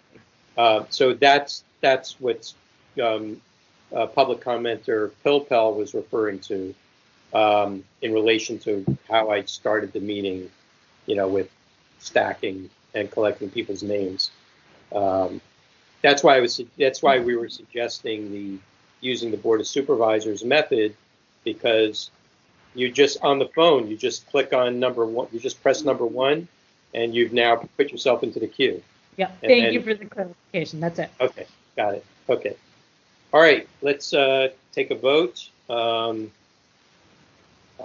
We need everybody to vote, so I want to make sure that member Martin is still with us. And I'm here. Okay, great. I've got about 10 minutes though, so we kind of need to. Please call the roll. Member Hinsey? Aye. Member Hinsey, aye. Member Yankee? Aye. Member Yankee, aye. Member Martin? Aye. Member Martin, aye. Member Wolf? Jay Wolf? I think he dropped off. So he is absent. Okay, Member Tesfaye? Aye. Member Tesfaye, aye. Member LaHood? Aye. Member LaHood, aye. Member Highland, absent. Chair Wolf? Aye. Chair Wolf, aye. 1, 2, 3, 4, 5, 6. Yeah, we just made it. Okay. 6. Cool. Excellent. Great work, everybody. That was, I know, it's a chore. There's a lot going on here. So we have some folks who are going to take up some issues. If there is an issue that you want to take up, just contact Cheryl, and she'll email me for the issue that you want to take up. And if you need, other members to help you, we'll help you do that. I'm also making myself available to anyone who needs help. I'm going to be doing my own stuff around comparisons of the different items. Let's quickly, Cheryl, is there any, I know we need to talk about the next meeting. I want to just, if we can do that, and then we can talk about future meetings at that next meeting. So you don't want to talk about the administrator's report? Because really... We do. I just wanted to ask you, which parts do you need to report verbally? I can pretty much do that. I mean, as far as the dates of the various meetings that I have on the first page, those are subject to whenever we get back in session and we are having regularly scheduled meetings. If in 2 weeks we're having another meeting on a Wednesday at 4 p.m., that's fine, but this is what I had planned for a long time ago. As far as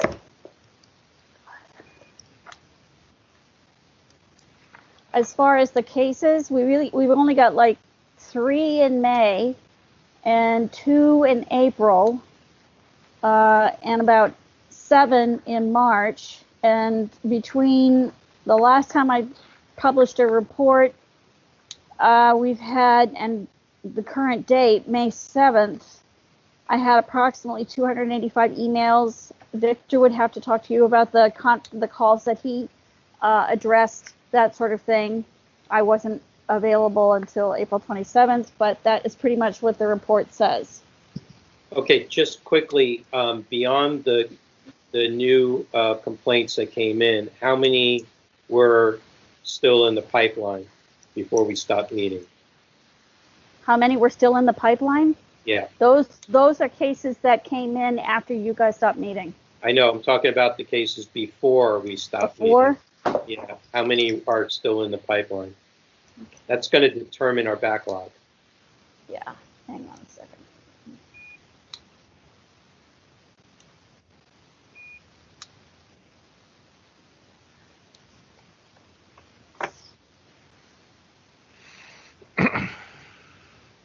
Sorry, Rodney. That's all right. We'll get through it.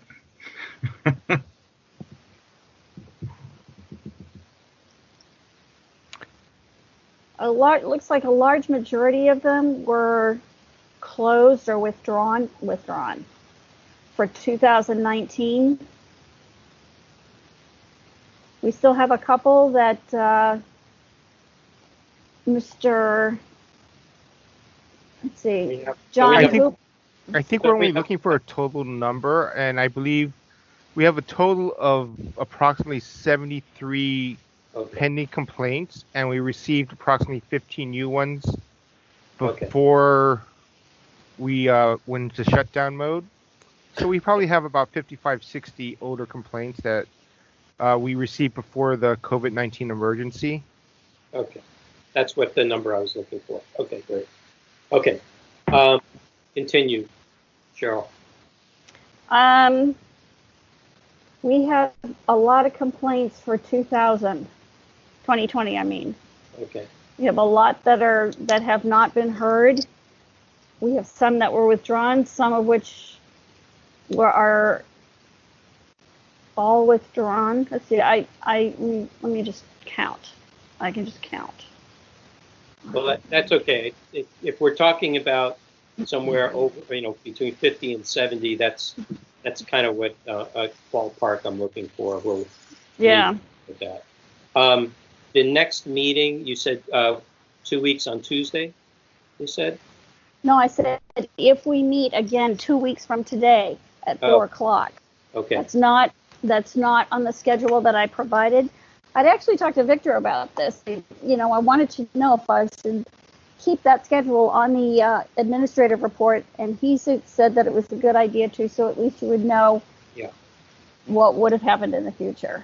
Okay. So if you want to meet, I have to. Do I have to get his permission to do that again? I don't know. We're good for the month of June. It's questionable whether we need to moving forward based upon the way the current order has gone. But we're good to go for the month of June. So just to ask everybody who's here, 2 weeks, Wednesday, same time, same place. It's fine. Okay. Lila? Who said fine? That was Member Martin stated he was available. All right, Lila? You are on mute right now? Yes, Oh, I am? sorry. Member I'm available. Okay. Member LaHood stated Bruce, she was available. Can you repeat Bruce, the you're date? I'm trying available. to check my calendar. Yeah, exactly. That would be June 24th, Wednesday at 4 p.m. And Member Highland will be back for that one. So Chris can participate? Yes. Fiona, can you make it? I could make it at 5. Make it at 5? Okay. I'm in a similar situation to Fiona. I will try and get out of work early, but I'm technically in a meeting until 5. But yeah. 5 would work technically better for me too. Okay. Well, let's do it at 5. 5 p.m. Okay. Yeah. Victor, is that okay with you? Yes. Okay. Cheryl, is that okay with you? 5 Yeah, o'clock? I'm here. Okay, great. All right. Okay, so everybody, Matthew, can you do it? Yeah, I can do it at 5. No problem with 5. Okay. All right. I'm going to just move quickly to any public comment on the administrator's report. If there's any public comment on the administrator's report, please state so now. If you are on mute, please press *6. Is there any public comment at this time? Okay, seeing none. Any announcements, comments, questions from members? That's our next item. Number 5. No. Number Okay. 5, no, nothing. No. Nothing. Okay. Uh, Adjournment. Yep. You want to adjourn? I have 7:36. Is there a motion to adjourn? Motion to adjourn. I'll second. Is that Josh? Moved by member Martin, second by member Yankee. All those in favor say aye. Aye. Opposed? Meeting is now concluded. Thank you very much, everybody. Thanks, everybody. Good Thank to see you. you. Thank you. Nice to see all of you. Thanks, Cheryl. Thank you, Cheryl. Cheryl, and stop Victor. the Thank you, recording. Cheryl. Cheryl, stop the Bye. recording. Cheryl, stop the recording. I know, I'm doing that. Sure you want to stop.